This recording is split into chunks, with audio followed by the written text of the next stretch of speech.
Luciano DeMarco burned down the Valenti Empire on a stormy night, but his enemy fled, leaving his innocent daughter behind. Sofia Valenti knew nothing of her father's crimes. She was just an art student living in the world of books and paints. But for Luciano, blood is blood. He kidnapped her before dawn and began to use her as a weapon to drag Vittorio Valenti out of the shadows. What happens next will change both of them forever. Please like and comment the city you're viewing. I want to know how far this story has progressed. The rain came down hard the night Luciano DeMarco gave the order, the kind of rain that turned Chicago's streets into black mirrors and made the city look like something from a nightmare you couldn't shake even after waking. He stood at the floor-to-ceiling window of his penthouse on the 42nd floor, tie loosened, a glass of scotch in his hand that he hadn't touched in 20 minutes, watching the lights below blur and bleed through the downpour. Behind him, his lieutenant Enzo Ricci stood near the door with his hands clasped in front of him, waiting. Enzo had learned years ago never to speak first when Luciano was watching the city like that. The silence wasn't emptiness, it was pressure, the kind that built before something broke. "The Valenti compound," Luciano said without turning around. "How many still inside?" "Household staff, a few lower soldiers who don't know enough to run yet." Enzo paused. "Vittorio left 12 hours ago, private airfield outside Milwaukee. We think he's already out of the country." "You think?" "Our man at the airfield confirmed a departure. No manifest. Small jet, filed a flight plan to Cancun, then went dark." Luciano took a slow breath. The knuckles of his right hand whitened around the glass.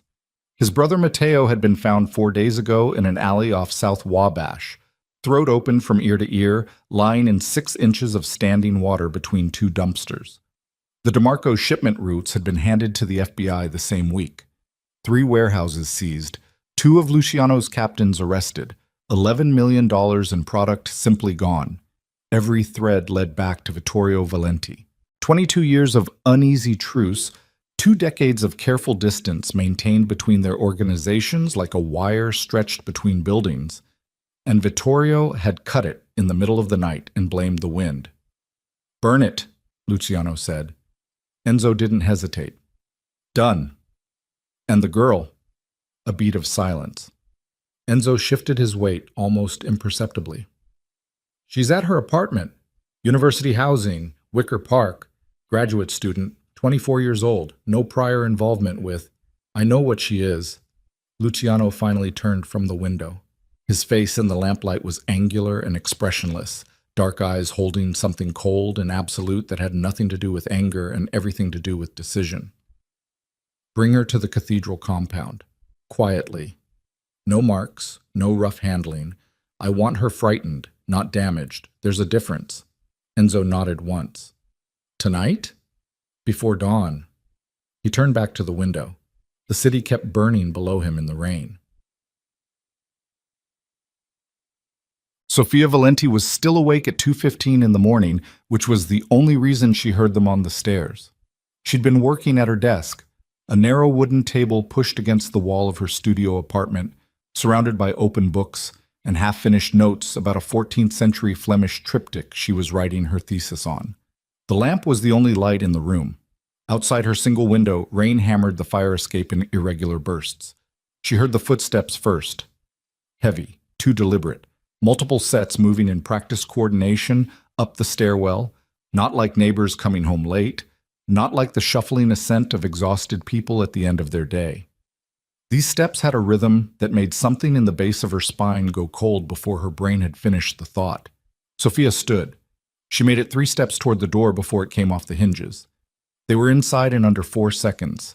2 men in dark clothing, faces half covered, moving without shouting, without theater, with the terrible efficiency of people who had done this before. Sofia opened her mouth, and one of them had a hand over it before the sound came out, and then her arms were being pulled behind her back and something plastic bit into her wrists, and the world went dark beneath a heavy canvas hood. She kicked, she twisted.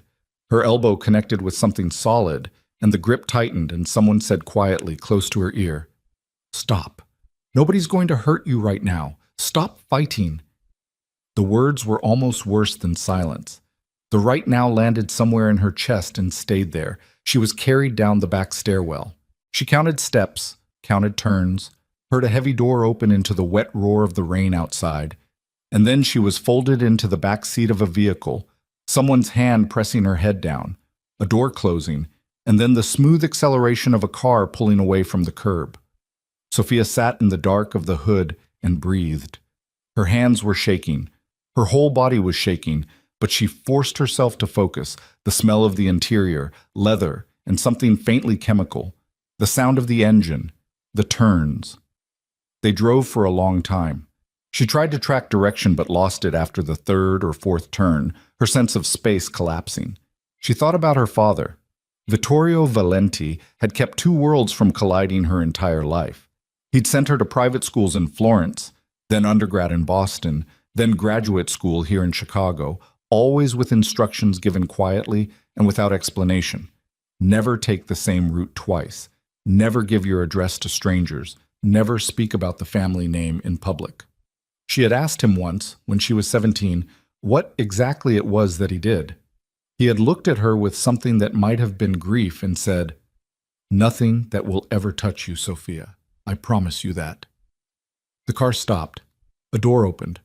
The rain was louder, closer. She was guided out and across what sounded like gravel, then through a doorway where the acoustics changed entirely.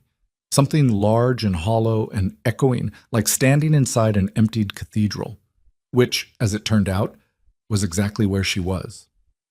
When the hood came off, Sophia blinked against the flickering of 100 candles arranged in iron stands throughout the space. The architecture was unmistakably ecclesiastical, vaulted stone arches overhead, pillars running the length of the nave, high windows that had been bricked over except for narrow slits. But all the pews had been removed and replaced with tables, equipment, men standing at intervals along the walls with their arms at their sides and weapons visible. And at the far end of the space, where an altar would have been, a man sat in a low chair with his legs crossed and one hand resting loosely on the arm, watching her the way you watch something you've already decided about. Luciano DeMarco was exactly what the whispers had always made him sound like, which was somehow worse than exaggeration. The suit was black. The shirt beneath it was black. Silver rings on 3 fingers of his left hand caught the candlelight. The tattoos she'd heard about were partially visible above his collar, dark ink against dark skin, climbing his neck in patterns she couldn't quite make out from this distance. His face was angular, jaw tight, dark eyes carrying the kind of stillness that had nothing peaceful in it. He didn't stand. He looked at her for a long moment without speaking. Sophia made herself stand straight. "Your father stole from me," Luciano said. His voice was quiet and flat, which was worse than if he'd been shouting. "He killed my brother. He cost me people and money and years of work." He paused. "Now he's going to learn what it feels like to lose something he loves." "I don't know where he is," Sophia said. Her voice came out steadier than she expected. "I haven't spoken to my father in 3 months." "That's fine," Luciano said. "You don't need to know anything. You just need to be here." He nodded at the men near her. "Take her to the East Wing, the room we prepared." And that was all. He looked away from her, back toward a table covered in papers, and dismissed her from his attention as easily as turning a page. The room they put her in had been a sacristy, a small stone chamber off the main nave where vestments would have been stored, now stripped to bare walls and a cot and a toilet behind a curtain and a single bolted door. A high, narrow window with thick glass let in gray light during the day and nothing at night. The first 24 hours, they left her almost entirely alone. Food was brought once: bread, water, a container of soup already gone cold. The light overhead stayed on constantly. There was no way to tell when day changed to night, except by the color of the thin strip of sky visible through the high window. Sophia sat on the cot and thought carefully. She wasn't naive. She understood what she was: leverage.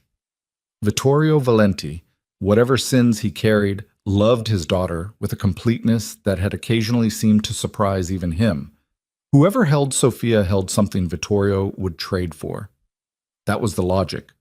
That was why she was alive and presumably would stay that way for as long as she remained useful. The question was, what happened when she stopped being useful? She pushed that thought aside and reached for the single book she'd had in her jacket pocket when they took her, a slim paperback edition of a French art history text she'd been carrying back to her apartment that night. She opened it and began to read. Not because she was calm, because she needed to be doing something with her hands and her mind, or the fear would swallow her whole. The guards who brought food looked at the book and said nothing, but she noticed one of them, a younger man, maybe her age, with a scar along his jawline, glanced at the cover with something that was almost curiosity before he set the tray down and left. The second day, the interrogations began. A man she didn't recognize, heavy-set, 50s, with the patient manner of someone accustomed to waiting, came in and sat across from her and asked questions for 3 hours. Where was Vittorio? Who were his contacts outside the country? Where did he keep secondary accounts, safe houses, communications equipment? What had he told her in the months before his disappearance? Sophia told him the truth, which was that she didn't know. She had not been part of her father's business. She had not known the extent of what he was. She had phone calls with him on Sundays, how his garden was doing, whether she was eating properly, what her thesis supervisor had said. That was the relationship. That was all of it. The man didn't believe her immediately. He came back twice more over the following 2 days, asking variations of the same questions. Sophia's answers didn't change because they couldn't. There was nothing else to say. On the third night, gunshots sounded somewhere outside the building, close enough that she could hear individual reports, then a burst of automatic fire, then silence. She pressed herself against the wall below the window and counted her own heartbeats until quiet returned.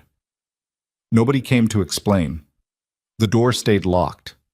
In the morning, the lights went out for 6 hours, leaving her in complete darkness. She wasn't sure if it was deliberate or mechanical failure. She suspected deliberate.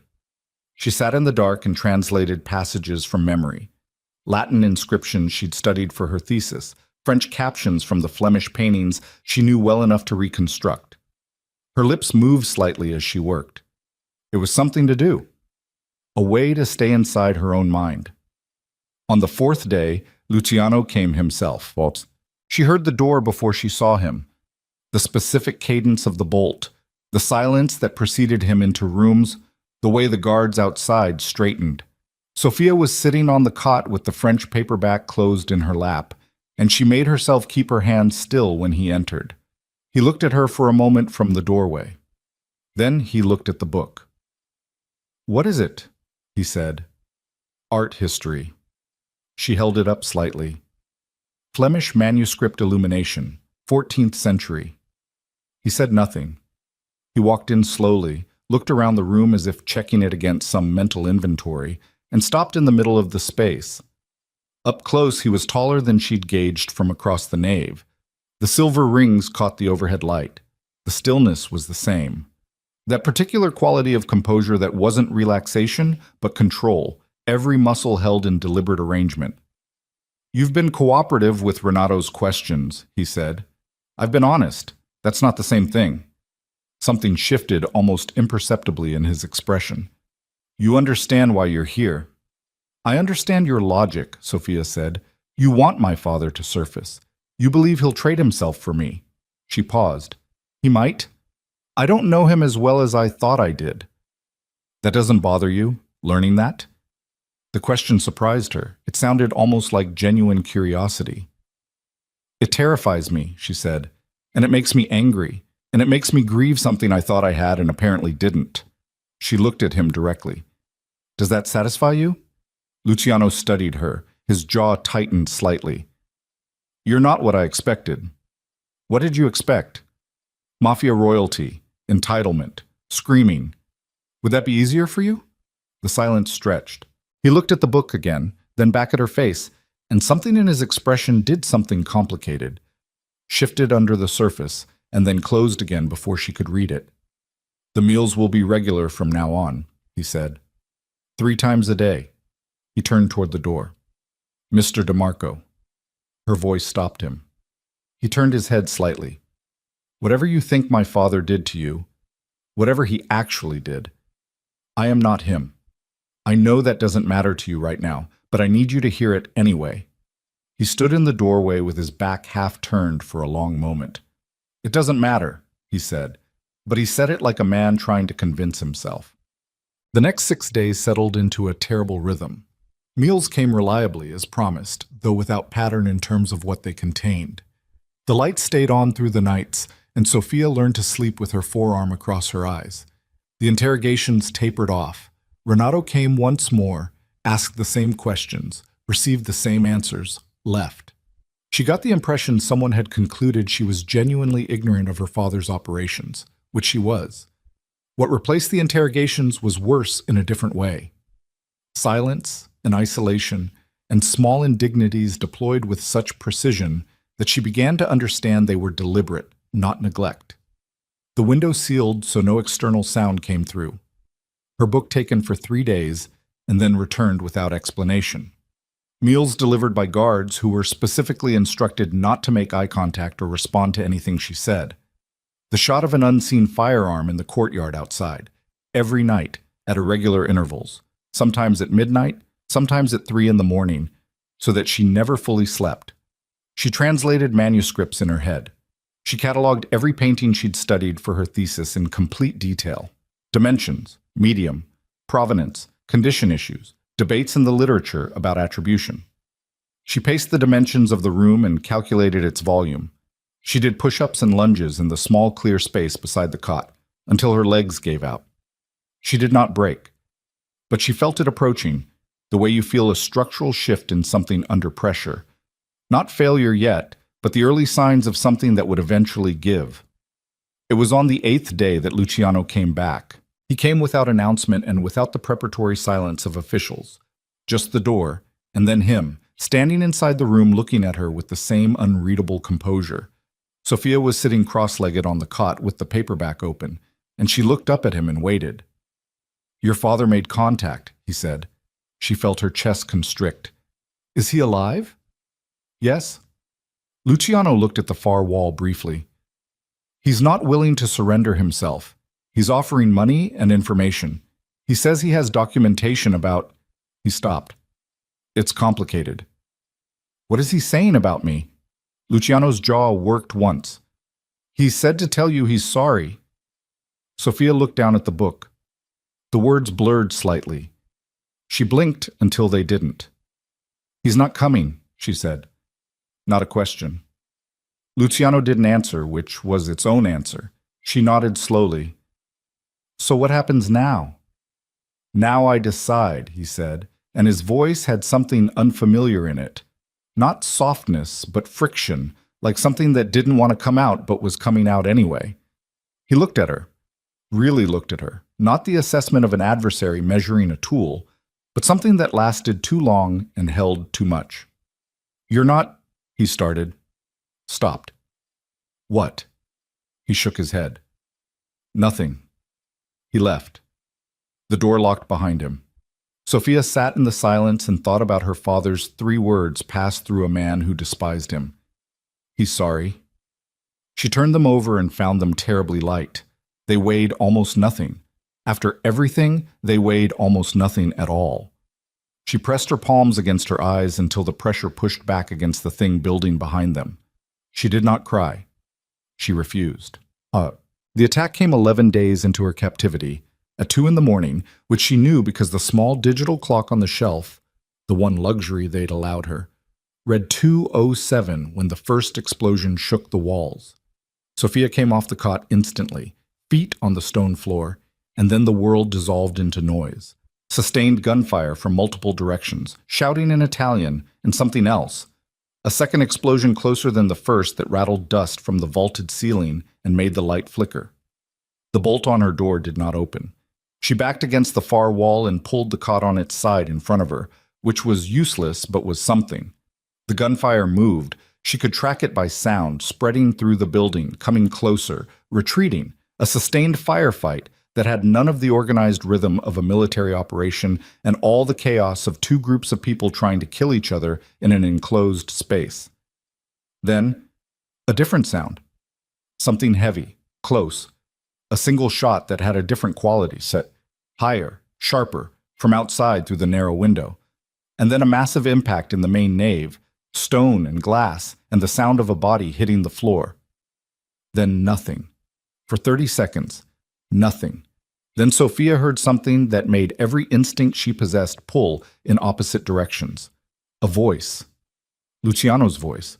Close, low and ragged with pain, saying in Italian, Enzo, Enzo, cover the east, and then stopping, and then quieter in English. Damn. She heard him slide down the wall outside her door. She heard his breathing, labored, wet at the edges. She heard the sound of him pressing something against something. Sophia looked at the locked door. She looked at the overturned cot. She was his prisoner. He had taken her from her home. He had orchestrated 11 days of deliberate psychological torment designed to break her mind. He had used her as a weapon against her father without a single moment of hesitation, and he was bleeding to death 12 inches from the door. She screamed his name, not because she forgave him, not because she wasn't still terrified, but because letting someone die when you could stop it wasn't who she was, not even when the person dying was the man who had stolen her life for 11 days. She screamed his name again and heard him say, fading, Sophia! And then she heard a second set of footsteps, running, coming fast, and voices she didn't recognize outside in the nave, and she understood with cold clarity that whoever had attacked the compound was moving room to room, and that locked door was the only thing between her and whatever came next. She grabbed the iron base of the standing lamp in the corner and swung it against the door with everything she had. Luciano! Luciano, get up! There are more of them coming! A long silence. Then the bolt scraped. The door opened. Luciano DeMarco stood in the doorway with one hand pressed against a wound in his left shoulder and blood saturating his shirt from collar to waist.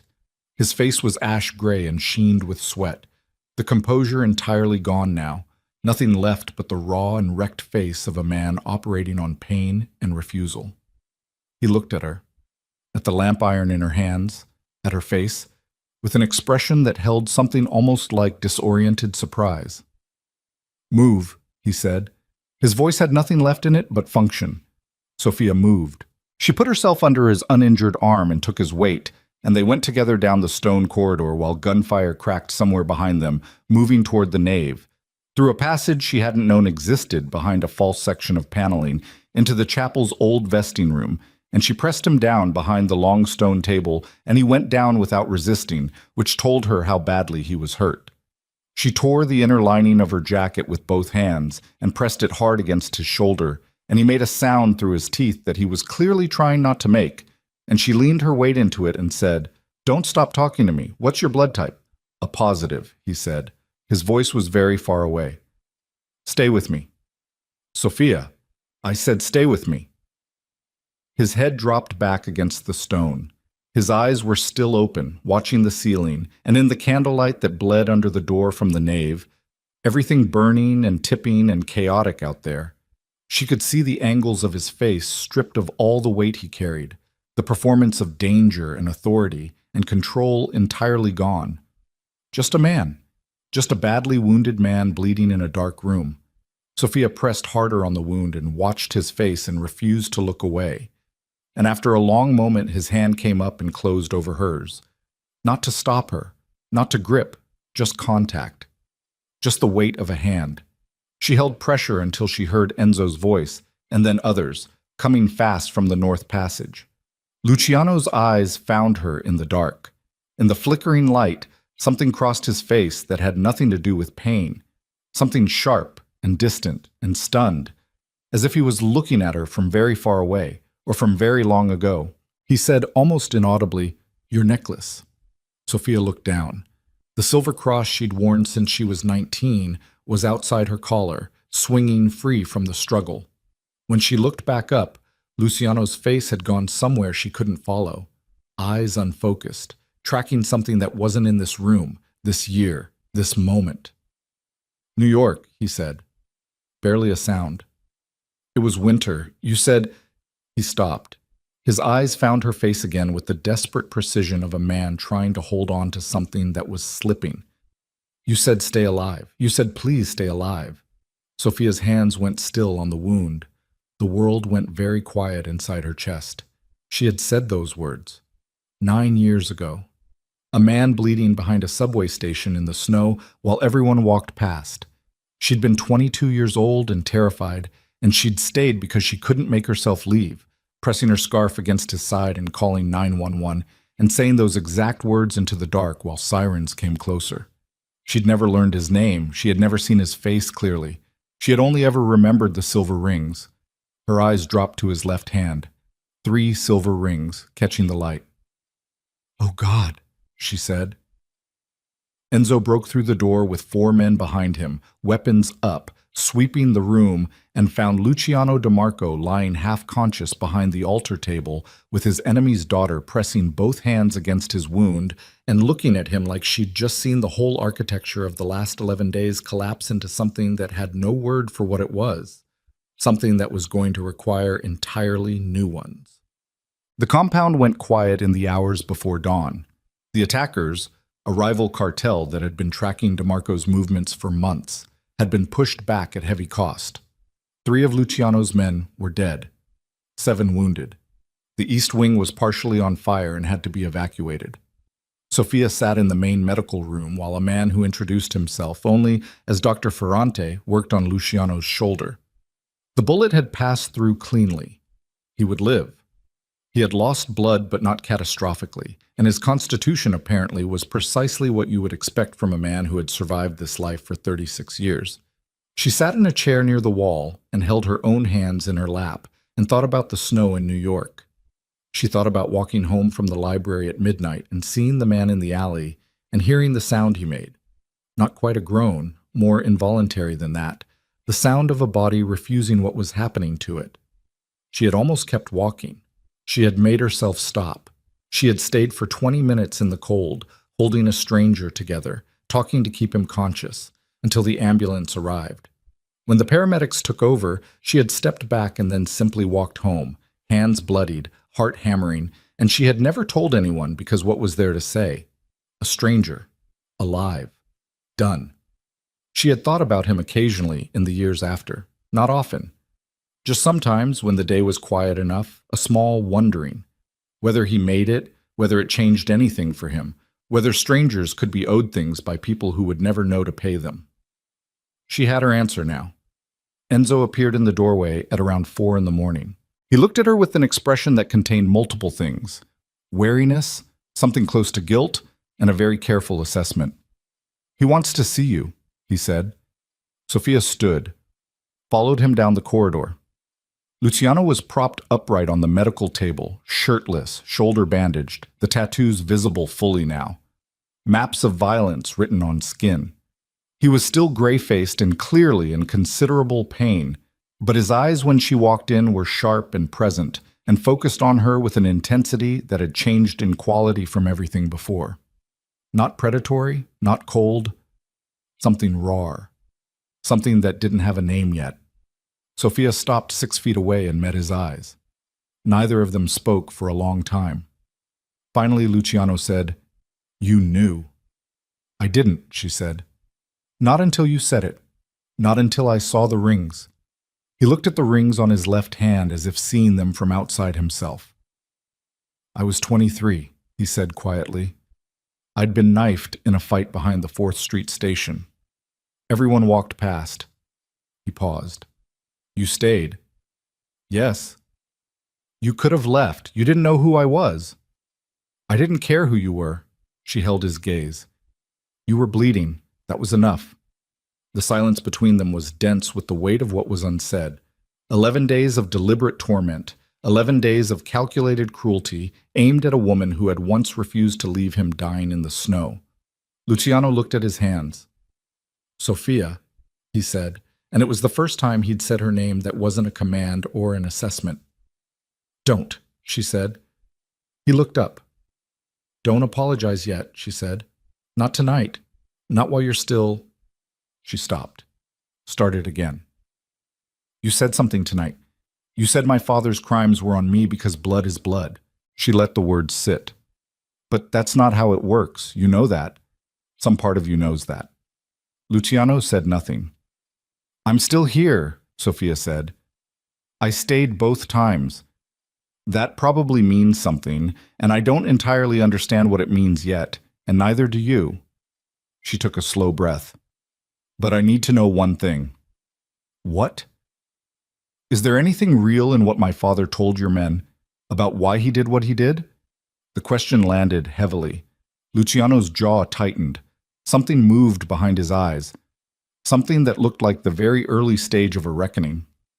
I don't know yet, he said finally. There's documentation. Renato is going through it. Then we wait, Sophia said. And when you know what's real, we talk. She turned toward the door. Where are you going? Luciano said. Not a command this time. Almost nothing. Sophia stopped. She didn't turn around. To my room, she said. And before you say anything, I know the door locks from the outside, and I know I'm still a prisoner, and I know nothing has resolved itself. She paused. But tonight I saved your life. That's the second time. So maybe start thinking about what that means. She left him there in the medical room, silver rings and open wounds, and the specific silence of a man whose entire understanding of a situation has just shifted under his feet like ground over water. Outside in the compound, the first gray edge of dawn was pressing against the sealed windows. And somewhere in Vittorio Valenti's transmitted documents, buried in encrypted files that Renato was only beginning to crack, lay a truth that would not just complicate the war between the DeMarco and Valenti names.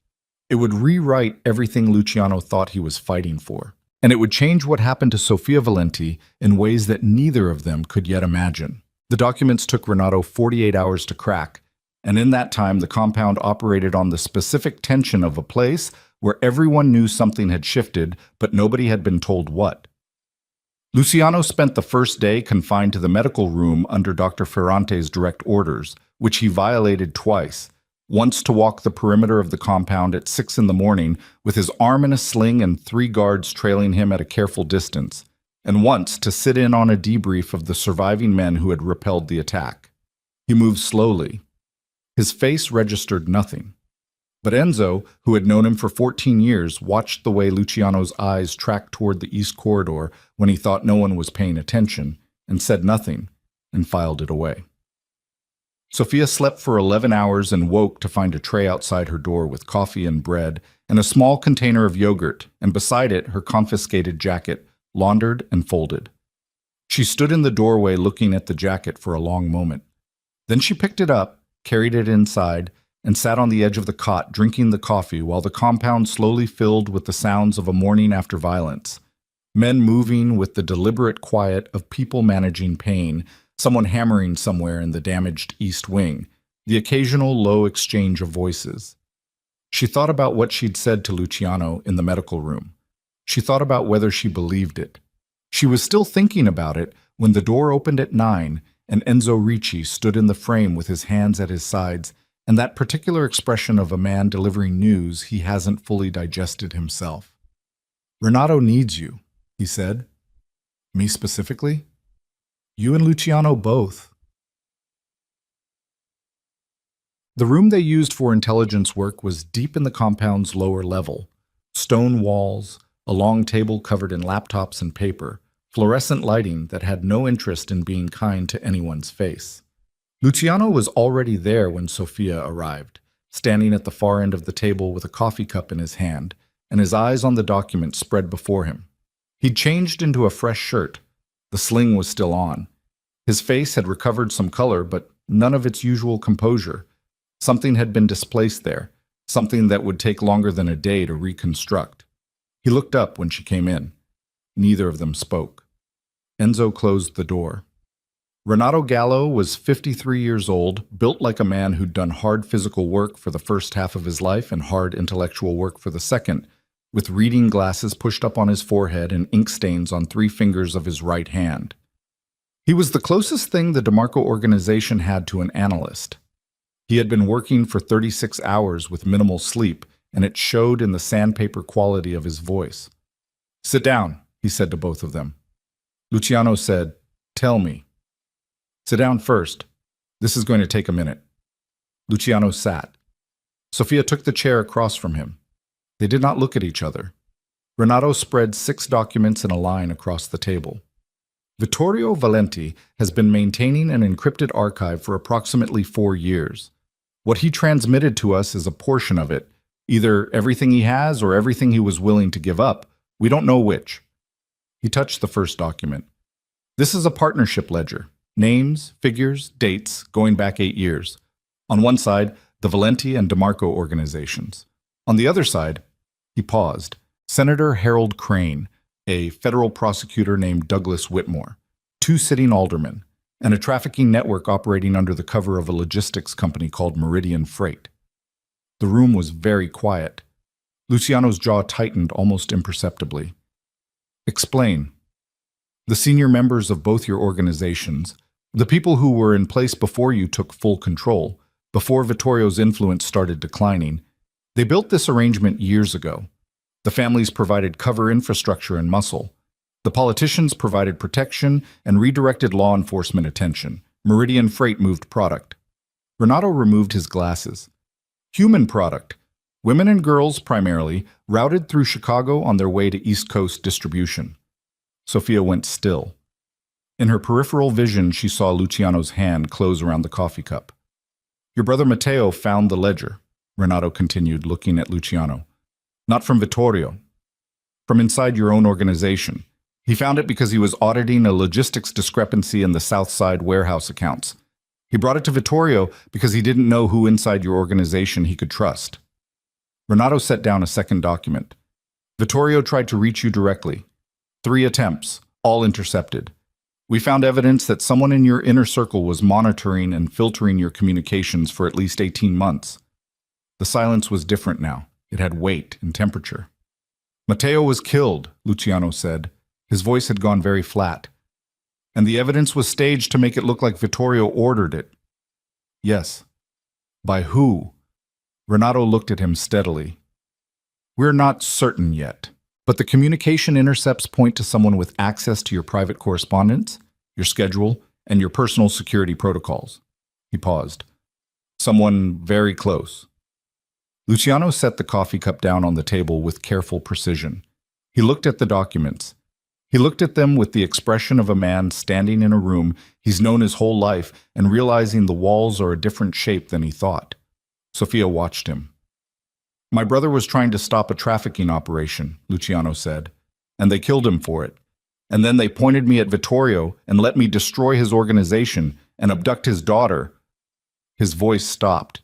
He looked at Sophia directly for the first time since she'd entered the room. The look lasted about 2 seconds and contained something she hadn't seen in his face before. Something that wasn't guilt yet, but was in the same family. Something that sat very close to it. He looked back at Renato. Who else has seen this? You, me, Enzo. That's it. Keep it that way until I tell you otherwise. Luciano stood. I want names. Every man in this organization with access to my private correspondence in the last 2 years. Cross-reference against Meridian Freight's personnel records. Vittorio's archive includes those? Partial employee rosters. Yes. Do it. He walked out of the room. Sophia stayed at the table after he left, looking at the documents without touching them. Renato watched her with the careful attention of someone deciding whether to trust a variable.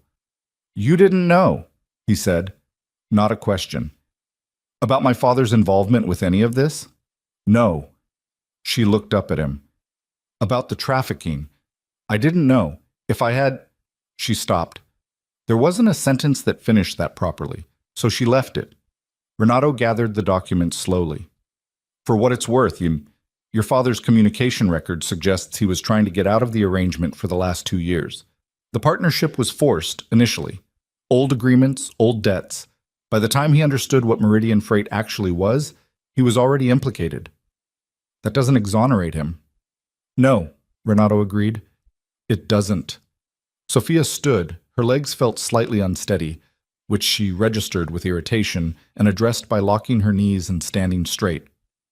Where is Luciano likely to go right now? Renato considered her for a moment. North stairwell, rooftop access. When he needs to think, he goes up. She left the room. The roof of the former cathedral was a flat expanse of old tar and gravel, bordered by a low stone parapet that had partially crumbled in 2 corners. The morning was cold, and the sky was a uniform gray pressing down on the city, and Luciano was standing at the north edge with both hands on the parapet and his back to the door when Sophia pushed it open. He didn't turn around. "Renato told you?" I asked. The wind up here was considerable. It moved her hair across her face, and she pushed it back and crossed the rooftop to stand beside him. Not close, just within speaking range, looking out at the city the same direction he was. Below them, Chicago conducted its ordinary morning with absolute indifference to everything happening inside this building. "Say what you came up here to say," Luciano said. "I didn't come up here to say anything specific." She paused. "I came up here because you just learned your brother died trying to do something decent, and someone in your organization killed him for it, and I didn't think you should be alone with that." Something shifted in the line of his shoulders, not softening, more like the specific tension of a man holding something very tightly. "You're being remarkably humane," he said, "toward the person who abducted you." "Yes, I'm aware of the irony." Silence. A distant siren somewhere in the city below. "I owe you," he started. "You owe me a great many things," Sophia said. "We can discuss the accounting later. Right now I'm asking you a different question." She turned to look at his profile. "Do you believe it? All of it? The documents? The intercepts? Do you believe Vittorio didn't order Matteo's death?" Luciano was quiet for a long time. The wind moved across the rooftop and pulled at his jacket. "My gut said Vittorio was guilty," he said finally. "The moment I heard Matteo was dead, it said Vittorio. 20 years of antagonism, and it said him immediately." He exhaled through his nose. "But Matteo's file on the logistics discrepancy, Renato found the original, the handwriting, the notations. That's Matteo's work. He was meticulous," he paused. "He found something real, and someone killed him before he could bring it to me directly. Someone who knew he was coming to you." "Yes." "Who knew your brother well enough to intercept his movements." Luciano's hands tightened on the parapet. "Yes." Sophia let that sit for a moment. "Luciano." He turned his head at the sound of his name in her mouth. She'd used it twice now. Once in the dark when he was bleeding, once just now, and each time it seemed to register differently than he expected it to, like a word he'd always heard from a distance that was now being spoken directly to him. "This person is still inside your organization," she said. "I know. Which means every move you make to investigate this, they'll know." "I know that too." "Then what are you going to do?" He looked at her for a long moment. The cold air was in his face, and the composure was not entirely back yet, and she could still see the thing beneath it, the fracture that the last 48 hours had opened up, running from somewhere very old. "I'm going to find them," he said, "and I'm going to dismantle everything connected to Meridian Freight. The politicians, the prosecutor, the network. All of it." He paused. "And I'm going to need documentation I can actually hand to someone with federal authority, because I can't go to war against sitting senators on my word alone." "You'd go to the FBI." "I'd go to the right FBI. Whitmore is compromised. There are others." Sophia looked at him carefully. "That would expose your own organization." "Yes." "It would end you. What you've built here." "Yes." She held his gaze. "Is that what you want?" Luciano looked back out at the city. Something in his face made a decision that his voice hadn't caught up to yet. "What I want," he said slowly, "stopped being the point somewhere in the last 48 hours. I'm not entirely sure when." It wasn't a declaration. It wasn't close to one. But Sophia heard what was underneath it, and she was quiet for a moment because it required a moment. "I need to contact my father," she said, "through whatever channel he used to transmit the documents. There's more in that archives. The partial records Renato has aren't enough for a federal case. Vittorio kept the most damaging material separate as leverage." She paused. "He'll give it to me. He won't give it to you. Not directly." Luciano studied her with an expression that was not trust. Not yet, not fully, but was something adjacent to it, some early form of it that was more honest for not pretending to be more than it was. "You'd do that." "I'd do that." "Why?" Sophia thought about her father's 3 words. He's sorry. She thought about what Renato had said. Forced partnership, old debts, years trying to get out. She thought about Matteo DeMarco dying in an alley for trying to do something right. Because those women deserve better than 2 criminal organizations protecting their own interests, she said, and because I've been passive about what my family name meant for too long. She paused. And because I'm still here. I keep staying. I'm starting to accept that that means something. Luciano was quiet for a long time. I'll have Enzo set up a secure channel, he said finally. Your communications with Vittorio go through me. Nothing hidden. Agreed. And Sophia. He held her gaze with something that was trying to be straightforward and finding it difficult. What I did, the 11 days, He stopped. His jaw worked. There's no, she said. There isn't. Not releasing him from it, just confirming the fact. But we have more important things to deal with right now, so. She turned and walked back to the rooftop door. Behind her, she heard him exhale, long and ragged, and very human. The next 4 days were the most dangerous kind of busy, purposeful, careful, and full of things that could go wrong in ways that wouldn't announce themselves until they already had. Enzo established a secure communication line through a routing system that Vittorio's people had apparently used for months. Sophia's first contact with her father lasted 11 minutes, and she conducted it alone in the intelligence room with Luciano present, but not participating, sitting at the far end of the table with his eyes on a different screen, honoring the arrangement they'd made. Vittorio's voice on the encrypted line sounded older than she remembered, thinner, like something structural in him had given way. Sofina, he said, her childhood name. She hadn't heard it in years. I'm alive, she said. Not warm, not cold, just accurate. I know, I don't want to talk about what you've been, Papa. Not yet. She kept her voice level. I want the rest of the archive, the primary documentation, the financial records that directly implicate Crane and Whitmore. A long pause. How do you know about Renato cracked the partial files? Another pause, longer. You're working with DeMarco. I'm working on this. DeMarco is in the same room. That's the situation. She heard her father breathe. Sophia, I know what he is, she said. I also know what you are. And I know what the men running Meridian Freight are. Right now, the last category is the one that matters. She waited. The files, Papa. Vittorio sent the files. Yes. The expanded archive detonated quietly inside the compound like something that had been waiting a long time to go off. Senator Harold Crane's name appeared across 17 transactions spanning 6 years. Prosecutor Douglas Whitmore had signed off on redirected federal investigations on no fewer than 9 occasions. The 2 aldermen had provided zoning and logistics cover for 4 of Meridian Freight's Chicago transit facilities. The total financial transfer was in the range of $40 million over the life of the arrangement. And buried in the deepest layer of the archive, encrypted separately from everything else, a list of names, not politicians, not criminals. 41 names with dates and transit records and a designation code that Renato, when he translated it, sat back in his chair and didn't say anything for almost a full minute. Victims, he said finally, documented victims who were successfully tracked and identified. Vittorio's people had a network that was trying to intercept and document Meridian's operations from the inside.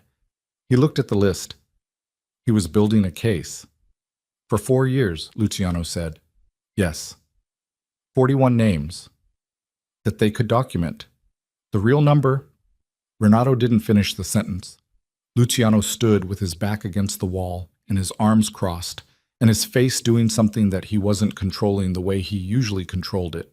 And Sophia, across the room, watched him absorb this and said nothing because nothing was the right thing to say.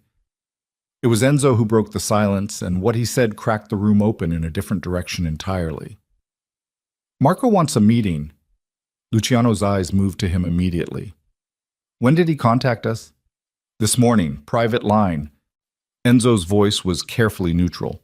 He says he's been out of contact because of the attack. He went to ground when the compound was hit.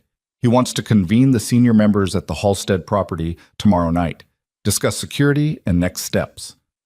Marco DeMarco was Luciano's uncle, his father's younger brother, the man who had taught him to play chess and to drive and to read a room, who had sat across from him the night his father died and said quietly, "You're the head of this now. I'll be right behind you." For 22 years, he had been right behind him. Luciano looked at the list of senior members with access to his private correspondence that Renato had compiled on the first morning. Marco's name was on it. It had been on it since the beginning, and Luciano had looked at it and looked away because some things your brain refuses to complete the circuit on until there's enough current running through it that you don't have a choice. "Tell him I'll be there," Luciano said. Enzo hesitated, almost imperceptibly. "You're sure?" "Yes." After Enzo left, the room was quiet again. Renato busied himself at the far end of the table with the kind of focused attention that meant he had understood what had just happened and was making himself invisible around it. Sofia was watching Luciano. He was looking at the wall above the document table, so not at anything specific on it, just at a point in the middle distance where thoughts go when they're too heavy to finish. "Marco," she said quietly, "I don't know. His name is on the access list. I know his name is on the list." His voice came out harder than he'd aimed for. He caught it, recalibrated. "Half the senior organization is on the list. Proximity to me isn't evidence." "No," Sofia said, "it isn't." She paused. "But you already think it's him." Luciano's jaw tightened. He said nothing. "I'm not asking you to say it out loud," she said. "I'm asking you to be careful. If it is him, he already knows the attack failed. He already knows you survived. He'll be calculating his next move. Which is why I'm going to the meeting. Which is why going to the meeting might be exactly what he wants." Luciano looked at her. Not with anger, with something more complicated, the specific friction of a man who knows someone is right and hasn't finished deciding what to do with that knowledge. "What would you do?" he said. Not rhetorical, actually asking. Sofia considered it. "I'd send someone you trust completely, not the senior circle, someone outside it, to surveil the Halstead property before the meeting. I'd verify who's already there and why." She paused. "And I'd go anyway, because you have to, but I'd know what I was walking into." He looked at her for a long moment. "You've never been in this world," he said. "How do you think like this?" "I grew up watching my father from a distance," she said. "You observe the mechanics without being inside them. Sometimes you see the shape more clearly from outside." Luciano was quiet for 3 seconds. Then, Enzo reappeared in the doorway immediately. "Get me Caruso, not through the main channels, personal line only." Luciano's voice had recovered its full flatness. Decision made, execution beginning. "Tell him I need eyes on Halstead by tonight." Enzo was already moving. The next 20 hours were the kind of hours that leave marks. Sofia worked alongside Renato through the afternoon and into the evening, building a documentation package. Organized, cross-referenced, with legal summaries that someone with federal authority could actually use. She had no legal training, but she had a researcher's instincts and a thesis writer's understanding of how to structure an argument from primary sources. And Renato had the criminal intelligence context she lacked, and together they produced something that was cleaner and more usable than either of them could have managed alone. Luciano moved through the compound in a different register than before. Quieter, more contained. He came into the intelligence room twice, once to review the documentation package, once to listen to Caruso's preliminary report from the Halstead property, which confirmed that 2 of the men supposedly coming to the meeting were already on site and had been there since the previous night. One of them was Marco's personal driver. He listened to the report without expression. Then he went back to his room. Sofia went looking for him at 11 that night and found him in the corridor outside the intelligence room, sitting on the floor with his back against the wall and his knees up and a glass of scotch in his hand that he'd barely touched. His tie was gone. The top buttons of his shirt were open. The sling was off. Dr. Ferrante had cleared him for limited movement, and his shoulder was clearly hurting him, the set of his body angled slightly to protect it. He looked up when she appeared. Didn't say anything. Sophia sat down on the floor across from him, which was not something she had planned to do, but the corridor was empty and the compound was quiet, and it was the right thing. He used to take me fishing, Luciano said after a while. His voice was very low. Marco. Every summer when I was a kid, before everything changed, a lake about 40 miles outside the city. He'd wake me up at 4 in the morning, and we'd drive out there in his old truck, and he'd teach me to be patient. A short sound that wasn't quite a laugh. Patience, of all things. Sophia said nothing. Let it have room. He sat across from me the night my father was buried, Luciano continued, looked me in the eye and said he'd be behind me no matter what, that the family name meant something, that Matteo and I were everything. He stopped. His jaw tightened. He was lying even then. He was already in it even then. You don't know that yet, Sophia said carefully. I know enough. She looked at him, at the tattooed hands and the scotch and the open shirt and the very old grief sitting in his face that the composure usually buried so thoroughly you couldn't see it existed. It existed. It was right there, in the open, in a corridor at 11 at night with the compound quiet around them. Luciano, she said. He looked at her.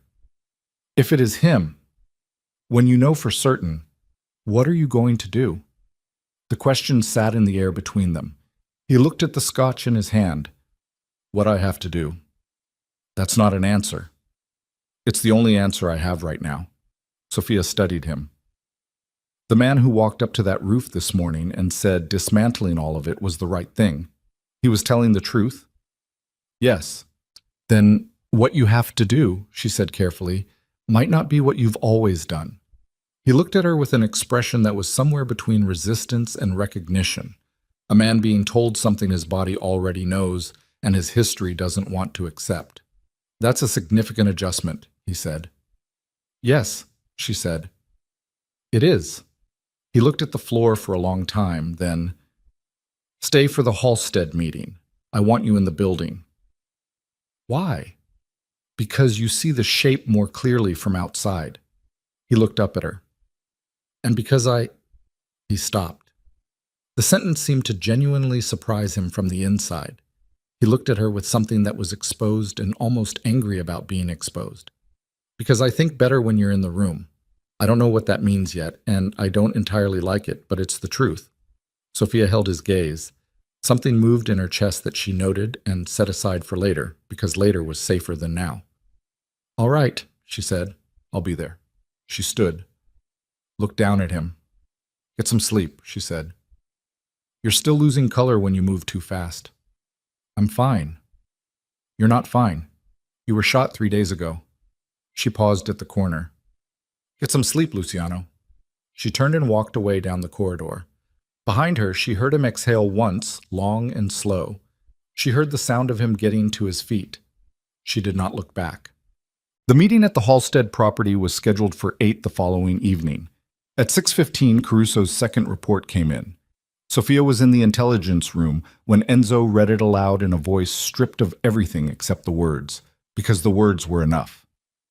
Marco DeMarco had arrived at the property at 4 in the afternoon, 6 hours before the announced meeting time. He had brought 11 men. He had overseen the installation of a secondary surveillance system covering the property's 3 vehicle entrances. And he had received a phone call, intercepted and partially reconstructed by Caruso's technical support, from a number that cross-referenced to a burner registered to Douglas Whitmore's office. The call lasted 4 minutes. The only fragment Caruso's team had successfully reconstructed was 6 words from Marco's side of the conversation. He'll come. He always comes. The room was very quiet. Luciano stood at the head of the table with both hands flat on the surface and his eyes moving across the report with the slowness of a man reading something he already knew was there and finding no relief in confirmation. Sophia watched his face. She watched the moment the last door closed, the one that had still been, until now, the thinnest possibility of being wrong, the one that opened onto the version of events where Marco was still the man who woke a boy at 4 in the morning to teach him patience at a lake 40 miles outside the city. She watched Luciano's face when that door closed, and she understood, looking at it, that what came next would be irrevocable, that the man walking into Halstead tonight would not walk out as the same thing that walked in, that some transformations only go one direction and some betrayals, the ones by the people who held you when you were small, the ones by the people who looked you in the eye over your father's grave. Those ones don't leave room for the person you were before you knew. Luciano straightened up. He looked at Enzo. "Call the meeting," he said. "Tell Marco I'm coming." His voice was flat and completely empty of everything except what he needed it to carry. "Tell him I'm bringing 4 men." Enzo nodded, picked up the phone. Luciano looked at Sofia across the table. The look lasted 3 seconds and contained, in those 3 seconds, everything he wasn't going to say in this room with these people present. The complexity of what she had become to him in 11 days of captivity and 3 days of impossible renegotiation, the thing that was growing in the space between what he'd done to her and what she kept doing anyway. The specific terror of a man who has spent his adult life building walls, discovering that one of them has already come down without his permission. He looked at her for 3 seconds. Then he looked at Enzo and said, "We leave in 90 minutes." And Sofia, watching him turn toward the door, felt the floor shift beneath the whole architecture of what the next hours would bring. Felt it in the way you feel a structural change before you can name it, in the tightening of the air and the way everyone in the room seemed to breathe slightly differently. Because some nights announce themselves before they arrive, and this one was already... The drive to Halstead took 22 minutes through Chicago's evening traffic, and Luciano spent all of it in silence in the back seat of the lead vehicle, with his hands resting on his knees and his eyes on the city moving past the window. Enzo drove. 2 additional vehicles followed, 4 men each, armed, instructed to hold their positions outside the property perimeter unless they received a specific signal. Sofia was in the second vehicle. Luciano had not argued when she got in.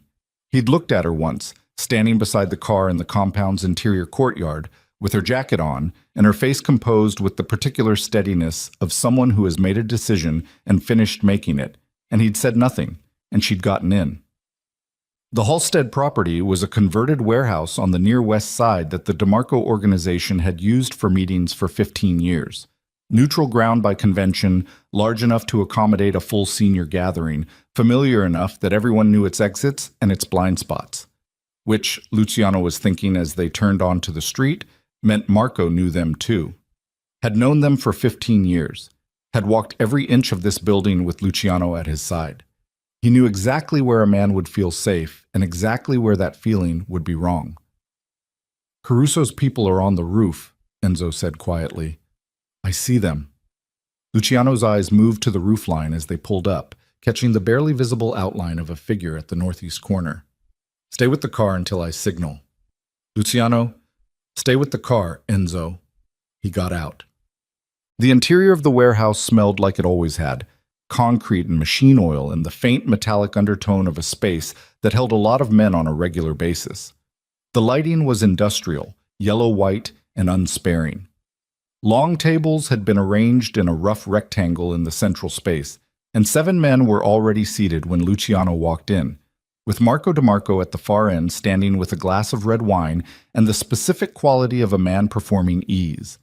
He was 61 years old, compact and gray-haired, with the broad hands of someone who had done physical work before the organization swallowed everything.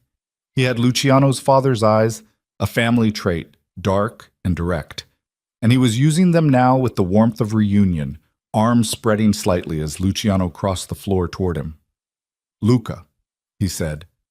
The childhood diminutive, a thing deployed carefully with the skill of a man who knew exactly what it cost and what it bought. Luciano stopped 8 feet from him. He didn't take the extended hand. Marco's expression shifted. Not collapsed, just recalibrated. The smile staying, but the warmth behind it making a micro-adjustment that only someone who knew his face very well would catch. Luciano had known his face for 36 years. He caught it. "You look terrible," Marco said. "Sit down.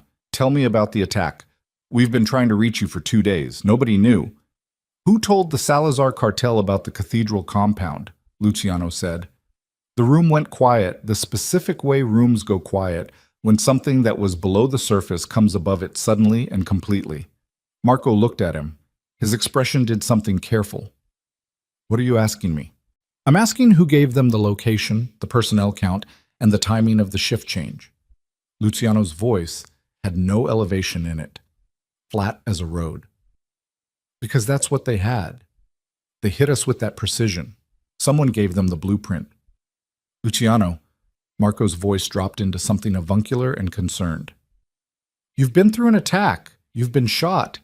You've been... The Valenti archive, Luciano said. Renato broke it. A pause. Shorter than it should have been. I heard Vittorio sent documents, Marco said. Misinformation, Luca. Classic Valenti play. He's trying to fracture us from the inside while he runs. You can't trust... 41 names, Luciano said. Documented victims. 4 years of evidence. Senator Crane, Prosecutor Whitmore, Meridian Freight. He watched Marco's face while he said each name, watched the specific stillness that replaced the performance of surprise. My brother found the ledger and came to you. The silence was absolute. He came to you, Luciano said again, because he didn't know who else to trust inside the organization, because you were the one he'd trusted his whole life. The flatness in his voice had developed an edge that wasn't volume, just density. And you killed him. Marco set down his wine glass. The men seated around the table had gone very still, some of them genuinely blindsided, some of them, Luciano now understood, waiting to see which way this broke so they could position accordingly. He cataloged their faces in a rapid sweep and noted 3 who were watching Marco specifically, not him. 3 who had known, who were wondering if the calculation still held. Matteo was going to destroy everything, Marco said. The words came out without preamble, without performance, just fact, offered with a practicality that was somehow more obscene than rage would have been. He was 28 years old and he thought he understood what this organization was, what you have to do to maintain power in this city. Marco's voice was steady, the voice of a man explaining an obvious thing to someone who should already understand it. He found one piece of one arrangement and he was ready to burn 20 years of work to the ground because it offended his conscience. He paused. His conscience. In this business. He was trying to stop a trafficking operation, Luciano said. He was going to hand us to the federal government. He was your nephew. He was a liability. Marco said it the way you say the sky is gray. I did what the organization required. I did what your father would have done. The last sentence landed like something physical. Luciano felt it hit somewhere in the center of his chest and detonate quietly. He stood very still with the detonation happening inside him and his face showing nothing, because if it showed anything, he would lose whatever came next, and he could not lose what came next. My father, he said, would not have touched Matteo. Your father, Marco said, and now something had shifted in his voice, a thin current of something that might have been contempt held under pressure for a very long time, was sentimental. It was his greatest weakness. It is yours. He looked at Luciano with the eyes Luciano had known his whole life, and in them now was something that had apparently always been there and had simply been covered by 40 years of practiced proximity. You are exactly like him, brilliant and compromised and unable to make the hard choice when it involves someone you love. And the girl, one of the seated men said quietly. Sal Damiano, 50 years old, the organization's financial controller, and one of the 3 Luciano had identified as complicit. Bringing her here, working with Valenti's daughter, sharing intelligence with her. He shook his head slightly. Marco said you'd do it. I didn't believe him. Luciano looked at Damiano, then back at Marco. You've been waiting for this, Luciano said. The attack on the compound wasn't random. You gave Salazar the location to destabilize us, and when I survived, you called this meeting. He looked at the 3 complicit men and then back at Marco. You've been building toward replacing me. Marco's expression didn't change. I've been building toward keeping the organization alive. By killing my brother. By removing an obstacle. By handing women and girls to Meridian Freight. For the first time, something flickered in Marco's face. Not guilt, nothing so clean as that, but a recalibration, a reading of the room, of the 5 men present who had not known the full scope of what Meridian was and were now absorbing it in real time. Marco had overestimated how much that information could be contained in a room of people who had spent their lives calculating loyalty against evidence. He had made a mistake. Luciano saw him realize it half a second before Marco moved. "Take him," Marco said. It happened fast and wrong. The 3 complicit men came up from the table, and the 2 men Luciano had brought inside reached for their weapons, and someone fired, and the warehouse exploded into chaos. That was nothing like the clean tactical engagement it was supposed to be. It was close and brutal and completely tangled, bodies colliding in a space with too many obstacles and not enough room to establish any distance. Luciano moved toward Marco instinctively, and something connected with the side of his head. A pistol grip swung by Damiano, and the room tilted sharply to the left, and he went down to one knee on the concrete, stars fracturing his vision, the wound in his shoulder sending a fresh wave of white pain through his entire right side. He heard the signal shots, 2 fast reports from outside that meant Enzo was breaching. He heard someone shout Marco's name. He got his feet back under him. Marco was gone. The door to the north corridor, the one that led to the building's loading dock, the one with direct access to a rear vehicle exit that Luciano himself had identified years ago as the best emergency egress from this property, was swinging closed. Luciano went after him. The corridor was long and badly lit, and his head was not entirely right. The blow from Damiano had done something to his balance that he was managing through will rather than function, one hand on the wall as he moved, shoulder screaming, the sound of the fight behind him receding as he pushed deeper into the building. He came through the loading dock door, and the cold night air hit him like a correction. Marco was at the rear vehicle exit, 30 feet away, reaching for the door handle of a waiting black SUV whose engine was already running. "Marco." His uncle stopped, turned. In the yellow flood of the exterior light, they looked at each other across 30 feet of oil-stained concrete. The man who had raised him in the aftermath of his father's death, and the man who had ordered his brother's throat opened in an alley off South Wabash, and framed another family for it, and used the resulting war as cover for 4 years of organizational positioning. Marco looked at him with those eyes, his father's eyes, the family's eyes. "You're not going to shoot me," Marco said. Luciano had his weapon raised. His hand was steady despite the shoulder, despite the blow, despite the fact that the world was still oscillating slightly at the edges of his vision. "You're not," Marco said again, "because I raised you, because somewhere under all of this, you're still the boy who cried at that lake when his first fish died and threw it back in hoping the water would fix it." His voice was not cruel. That was the terrible part. It was almost gentle. "You don't have the capacity for this, Luca. You never did. It's why Matteo had to die instead of simply being handled, because you would have protected him, and it would have cost everything." Luciano's finger was on the trigger. He stood there for 3 full seconds. And then the SUV's rear door opened from inside and 2 men came out fast, and the calculation changed in the specific way calculations change when the geometry shifts without warning, and Luciano dove left behind the concrete barrier as the first shots came, and when he came back up, Marco's SUV was already through the exit gate and gone into the Chicago night. Matam.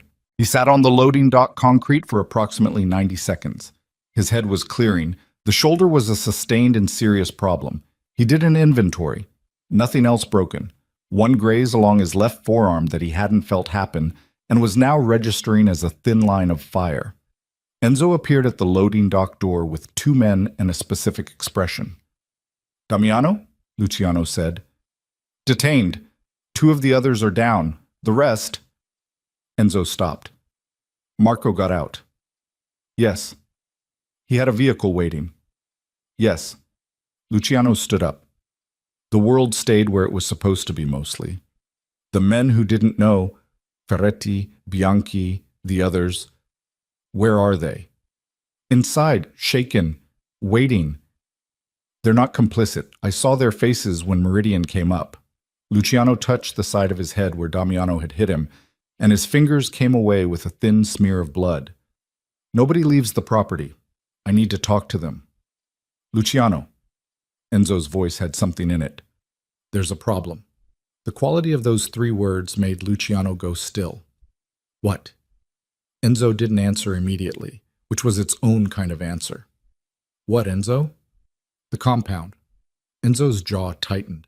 20 minutes ago. Marco's people, a separate team, they were already in position. They came in through the west access while we were here. He met Luciano's eyes. They took Sofia. The drive back to the compound took 8 minutes because Enzo drove it in 8 minutes, and Luciano sat in the passenger seat with his weapon in his hand and his mind doing the thing it did under extreme pressure, going very cold and very precise, clearing everything that wasn't immediately functional, reducing the world to its operating components. Marco had split the operation. The meeting at Halstead was half of it. Draw Luciano out, either kill him or scatter his inner circle. Take control of the organization's senior structure. The other half was the compound. A simultaneous action. 2 objectives prosecuted in parallel. He had anticipated that Luciano would survive the meeting, or he hadn't cared whether he did, because the second objective was Sofia. Luciano understood, with the specific cold clarity of a man whose mind has just completed a calculation it didn't want to complete, what Sofia represented to Marco. She wasn't leverage against Vittorio Valenti anymore. She was leverage against Luciano himself. And Marco, who had known Luciano for 36 years and had been watching him for the last 11 days with the careful attention of a man preparing a final move, had seen exactly what she had become. The compound was a controlled disaster when they arrived. West Wing breached, 2 guards down, the intelligence room ransacked. Renato had barricaded himself in the lower level with the documentation archive and was intact and furious. Dr. Ferrante had a split lip and was cataloging the damage with professional detachment. 4 of the compound's guards were unaccounted for. Luciano walked through the east corridor to Sofia's room. The door was open. The cot was overturned. Her French paperback was on the floor, spine broken, pages splayed. It had fallen or been knocked there in whatever happened. Her jacket was gone, which meant she'd been wearing it, which meant it hadn't been instantaneous. He stood in the doorway of the room he'd kept her locked in for 11 days and looked at the broken book on the floor and felt something move through him that was not cold and not precise and not functional. Something hot and old and deep that he didn't have a clean name for because he'd spent 20 years making sure he never had to name it. He picked up the book, set it on the cot. Caruso is running the extraction team's vehicle signature, Enzo said from behind him. We'll have a location within... Luciano's phone rang. Unknown number, Chicago area code. He answered. You should have taken the shot, Marco said. His uncle's voice was calm and slightly muffled. A vehicle, moving, windows partly open. Luciano could hear Chicago traffic in the background. He ran a calculation on that, filed it. Where is she? Somewhere comfortable, for now. A pause. She's an interesting young woman, Luca. I can see why you've complicated yourself over her. She looked at my men when they came in, and the first thing she did was try to negotiate. Not scream, not run. A sound that might have been appreciation. Valenti's daughter, after all. If you touch her, the terms are simple, Marco said. The documentation archive, everything Vittorio transmitted, everything Renato has compiled, you destroy it. All of it. Copies, backups, everything, verified by someone I trust. You stand down from any federal contact. You step back from the organization's day-to-day operations and allow a restructured leadership to take over. A pause. You do that and the girl goes home, unharmed. You have my word. Luciano said nothing. The word of a man who killed your brother, Marco said, with the specific awareness of someone who understood exactly what he was offering and what it was worth, is still the word of a man who knows that dead hostages end negotiations. She's worth more to me breathing and intact. Give me 12 hours, Luciano said. You have 6. Marco ended the call. Chasm. Luciano stood in the middle of the compound's main space with his phone in his hand and the organization's surviving leadership watching him from various positions around the room. Enzo closest, Renato appearing from the lower level with his reading glasses still on his forehead and the look of a man processing rapidly, Ferretti and Bianchi and the others from the Halstead meeting who had been brought back under escort and were now in the complicated position of men whose loyalties had just been redistributed by events. He looked at all of them. "I need to know," he said, "right now, who in this room is with Marco. Not accusation, information. If you're with him, step out. No consequences tonight. I need to know the actual shape of this." Silence. Nobody moved. He looked at each face, read them. Ferretti was scared but present. Bianchi was angry in the productive direction. The others ranged from shaken to resolved. "All right," Luciano said. "Sit down." They sat. He stood. "Marco has the Valenti girl," he said. "He wants the documentation archive destroyed and organizational control transferred. He's given us 6 hours. He paused. "I'm not going to do that. What I'm going to do is find her, get her out, and then finish what Renato's documentation makes possible. Hand every name in that archive to federal investigators with the authority and the inclination to chase it." He looked around the room. "That ends this organization as it currently exists. I know that. You need to know I know that, and that I've made the decision anyway." The room was very quiet. "Some of you have been with this organization for 20 years, Luciano continued. Some of you have families. Exposure in a federal investigation carries risk. I can't control for you. I can try to structure the cooperation to minimize culpability for people who weren't involved in Meridian, but I can't promise outcomes." He paused. "So if you need to walk away tonight, walk away. I'm not holding anyone here. But if you stay, I need everything you have." He waited. Enzo, who had not sat down, said, "Where do you want me?" Ferretti said, "What do you need?" Bianchi said nothing, just nodded once, the specific nod of a man who has finished his internal calculation. Renato pushed his glasses down onto his nose and opened his laptop. "Caruso has a vehicle signature. I'm working on the location now." Luciano looked at all of them. Something settled in his chest. Not peace, nothing like peace. More like the specific solidity of a man who has finally put down something very heavy and discovered with surprise that his hands still work. "Renato," he said, "how long for a location?" 90 minutes, maybe less." "Do it in 60. He turned to Enzo. "Get Caruso's full team. I want tactical planning in the lower level in 45 minutes. To Ferretti, I need a federal contact to talk. Not Whitmore. Not anyone Whitmore could have reached. Someone clean." "You have a name?" Ferretti thought for 3 seconds. "My brother-in-law's old partner, retired FBI, now private sector, but his contacts in the Chicago field office are—" "Get him on the phone, tonight." He looked at the room one more time. Then he went to the intelligence room, sat down at the table, and picked up the slim French paperback he'd carried from Sophia's room without consciously deciding to. He set it on the table in front of him, looked at it. She'd been working on a thesis about Flemish manuscript illumination. She'd translated Latin passages in the dark to keep herself sane. She'd apologized to the guards who brought her food. She'd run toward him instead of away when the compound was under fire. She'd saved his life twice, and he had put her, by every decision he'd made in the last 11 days, directly into the hands of a man who had killed his own nephew without compunction, because the boy's conscience was an inconvenience. Luciano put both hands flat on the table and looked at the wall. The documentation in Renato's archive was the most powerful tool he'd ever held. It could bring down a senator, a federal prosecutor, a trafficking network, 2 corrupt aldermen. It could dismantle in a single federal case what 20 years of criminal rivalry had never touched.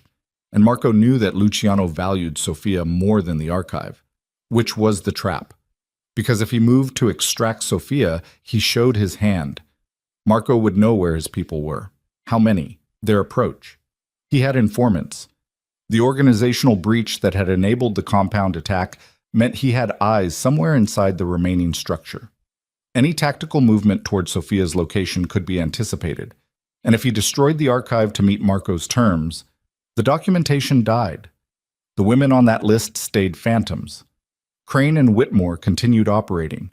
Meridian Freight continued moving. Both options cost something irreplaceable. Luciano sat with that for 60 seconds. 60 seconds of complete stillness with the French paperback in front of him and the compound moving around him and 6 hours counting down in his blood. Then his phone rang again. Different unknown number, different area code. He answered. "Mr. DeMarco?" A woman's voice. Controlled, precise, with the flat Midwestern vowels of someone who had spent a long time in institutional settings. "My name is Special Agent Christine Hale, FBI Chicago. I'm calling because a man named Vittorio Valenti contacted our office 3 hours ago with documentation regarding Senator Harold Crane and a trafficking network operating under the name Meridian Freight." A pause. "He told us you have the original archive. He told us what it contains, and he told us something else." Luciano was very still. "He told us," Agent Hale said, "that his daughter is missing. And he told us that the man who has her is the same man who ordered the death of Matteo DeMarco and who has been obstructing federal investigations into Meridian for 4 years. Another pause. "I'm not calling to threaten you, Mr. DeMarco. I'm calling because Vittorio Valenti told me something I found interesting." "What?" "He said you were the one person left in your organization that Matteo trusted." Her voice was even and without judgment. "And that if there was any version of this that ended with his daughter alive and the people running Meridian in federal custody, it ran through you." A pause that was precisely as long as it needed to be. "So I'm asking, is there a version of this that runs through you?" Luciano looked at the French paperback. He looked at it for a long time. Outside the intelligence room, he could hear Enzo organizing the tactical team. He could hear Renato running the vehicle trace. He could hear the compound operating around him with the sounds of men who had made their decision and were moving. He thought about a lake 40 miles outside the city and a gray-haired man teaching a boy patience at 4 in the morning. He thought about his brother's handwriting in the margins of a logistics discrepancy report, meticulous and careful, doing the right thing in the only way he knew how. He thought about Sophia on the rooftop saying, "Those women deserve better than 2 criminal organizations protecting their own interests." "Yes," Luciano said into the phone. "There's a version, but I need something from you first." "What?" "My people move on the location tonight, independent of your team. You stay back until we have Sofia Valenti out of the building. After that, the building is yours, the documentation is yours, and I will personally walk you through every transaction in the archive." He paused. "But she comes out first, before anything else." A pause on the other end. He heard paper moving, heard the quality of a decision being made. "Agreed," Agent Hale said, "with one condition." "What?" "Marco DeMarco does not die tonight, Mr. DeMarco. He stands trial. He testifies. He is the thread that pulls the entire network apart, and a dead man can't testify." The silence stretched. It was the hardest thing she could have asked for, and she knew it and asked for it anyway. Luciano closed his eyes for exactly 2 seconds, opened them. "Agreed," he said. He ended the call. He sat for one more moment in the intelligence room with the French paperback and the weight of what the next hours would require, not just tactically, not just physically, but in the specific interior way that some agreements cost you something you can never recover, and you make them anyway because the alternative is becoming the thing you most. Renato had the location in 53 minutes. A cold storage facility in Bridgeport, 7 minutes from the Halstead property, which told Luciano that Marco had chosen it in advance, had it prepared and waiting before the meeting, had walked into Halstead tonight with every contingency already in place. The vehicle signature matched a refrigerated logistics company that cross-referenced, when Renato ran it, to a shell company 3 layers removed from a Meridian Freight subsidiary. Marco had been hiding his secondary infrastructure inside the trafficking network's own logistics chain, using their cover to cover himself. The architecture of it was elegant and deeply sick, and Luciano filed both observations and moved on. The tactical briefing lasted 18 minutes. Caruso ran it with the clipped precision of a former military man who had spent 15 years in private security and had no patience for anything that wasn't operationally necessary. The facility had 2 main entry points, a loading dock on the south face and a fire exit on the east wall that the building permit showed but that the current operators had apparently sealed, which Caruso flagged as a likely ambush point, something that looked like an exit and wasn't.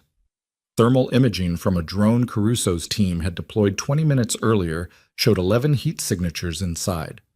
4 clustered near what appeared to be a central office space on the ground floor, 3 near the south entry, 2 at the north, and 2 isolated in a smaller room on the east side of the building. 2 isolated signatures. The smaller room, Luciano said. Most likely, Caruso said. Dimensions consistent with a site office or break room, single door, interior. Luciano looked at the thermal image. The 2 signatures were close together, one stationary, one moving slightly, a slow, restless movement that could be pacing. He thought about Sophia pacing the dimensions of the sacristy room, calculating volume, translating manuscripts in her head. He thought about her doing that in a cold storage facility in Bridgeport while Marco's men stood outside the door. South entry is the primary breach point, Luciano said. Full contact, maximum noise. I want their attention completely south. He traced the route on the building plan. 4-man team through the loading dock simultaneous with the south entry breach. Caruso takes the north with 2. I go for the east office room. Alone, Enzo said. With you. That's 2 people going through the center of 11 armed men. It's 2 people going through the noise of a breach hitting 2 simultaneous entry points, Luciano said. Different thing. He looked at Enzo. You know this building type. You know how men position when they hear a breach? They move toward the sound. They don't hold static positions. We have approximately 40 seconds of reorientation on their part. He paused. That's enough. Enzo looked at the building plan for 3 seconds. 40 seconds, he said. Yes. Your shoulder is fine. It's been shot. 3 days ago. It's fine. Luciano held his gaze. Are you with me? Enzo picked up his weapon from the table, checked it, racked it. I'm with you. Luciano turned to Renato. The archive? Everything. You have it secured? External drive encrypted, copy uploaded to a secure server Agent Hale gave me credentials for. Yes. If this goes wrong tonight, that material reaches Hale regardless. Her team has the building after we extract Sophia. She knows the terms. Understood. Luciano looked at the room, at the men who had stayed, at Ferretti checking his weapon with the focused calm of a man who had made his peace with the night's requirements, at Bianchi near the door, running a hand over his face with the exhaustion of someone who has burned through adrenaline twice already and is now operating on something older and more basic. At Caruso's team, 6 men who were professionals in the specific way that meant they'd stopped asking questions about the larger picture and were entirely inside the operational present. We move in 20, Luciano said. The drive to Bridgeport was 11 minutes in the end because of a freight truck stalled on the expressway that added 4 minutes and made Luciano's jaw tighten in a way he didn't let become anything more than that. He sat in the passenger seat with his weapon in his lap and his phone face down on his thigh and his eyes on the road ahead. Enzo drove without speaking. They had been in enough of these together that silence wasn't absence. It was the shared interior space of 2 men who knew what was on the other side of the next few minutes and had nothing useful left to say about it. Luciano thought about the agreement with Agent Hale. Marco does not die tonight. He had said the word and he had meant it at the time, and he meant it now, with the specific effort of a man who means something against the grain of everything he feels. Marco would stand in a federal courtroom, would testify, would be the thread that unraveled a senator and a prosecutor and a trafficking network and everything connected to it. That was the outcome that mattered. That was the outcome Sophia had been working toward from the moment she sat down in that intelligence room and started building a documentation package with the precision of someone who understood that evidence was the only weapon that couldn't be confiscated. He would honor the agreement. He would honor it regardless of what Marco said tonight, regardless of what he saw in those eyes, his father's eyes, the family's eyes, the eyes of the man who had taught him patience at a lake and then ordered his brother killed in an alley. He would honor it because Sophia would ask him to, and because she would be right, and because he was trying, with the grinding difficulty of a man dismantling something he built himself, to be the version of himself she'd seen from the beginning when he couldn't see it at all. His phone buzzed. Text from an unknown number. No message, just a timestamp. Marco, reminding him the clock was running. 4 hours and 20 minutes left of the 6-hour window. He put the phone face down again. 2 minutes, Enzo said. I know. They staged 3 blocks from the facility, vehicles dark, engine off, the Chicago night sitting cold and chemical smelling around them with the specific ambiance of an industrial neighborhood at midnight, distant highway noise, a dog somewhere, the low hum of refrigeration units from the facility itself audible even at this distance. Caruso ran final comms check. Earpieces in, channels confirmed. Breach teams in position on all entry points, holding until Luciano's signal. Luciano stood outside the vehicle for 30 seconds and let the cold air clear his head completely. The shoulder was not fine. He had been overstating its condition since the Halstead meeting, and the blow from Damiano's pistol grip had reopened something in the wound that Dr. Ferrante had closed 2 days ago, and the bandaging under his shirt was doing its job. But the pain was operating at a level that required continuous conscious management. He could feel it trying to eat into his concentration at the edges, and he kept redirecting that concentration back to the operational center by sheer repetition, the way you redirect a flame with your hand, feeling it, noting it, not allowing it to spread. He touched his earpiece. On my signal. Acknowledgements came back, 5 voices, clipped and ready. He looked at Enzo. Enzo looked back at him with the face of a man who is committed. They moved. The north approach to the facility ran along a loading alley between the cold storage building and a neighboring warehouse, narrow enough that they moved single file with their backs occasionally brushing the corrugated metal wall on the right. The thermal drone had updated positions 3 minutes ago. The 2 signatures in the east office room were unchanged. The clusters at the south and north entries had shifted slightly, which Caruso's team had adjusted for. 11 men. 2 of them were with Sofia. Luciano counted 20 steps down the alley, hit the corner, stopped. Enzo came up behind him. Through the thin wall of the facility, he could hear the refrigeration hum, louder now, a constant mechanical undertone that would cover a certain amount of movement and nothing more. He keyed his earpiece twice. The signal. The south breach hit first. He heard it as a compression of sound, a controlled explosion at the entry point, immediately followed by shouting and then gunfire, and the facility's interior erupted into the precise chaos he had designed it to produce. He heard the north breach a second later, Caruso's team punching through, and the response inside redistributed exactly as predicted. Sound pulling bodies toward sound, men moving to engage the breaches, the defensive geometry of the facility folding toward its perimeter. He and Enzo were already moving. They came through a maintenance access panel on the east face, not the sealed fire door, which Caruso had flagged, but a utility access point 2 meters north of it that appeared on the original building permit and hadn't been modified. Enzo had the panel off in 8 seconds. They were inside. The interior of the facility was cold and harshly lit. Industrial fluorescence over a vast refrigerated storage space, racks of shelving running in long rows. The ambient temperature somewhere around 38 degrees that hit Luciano's face like a correction and made his shoulder scream in a new register. He shut that out. Moved.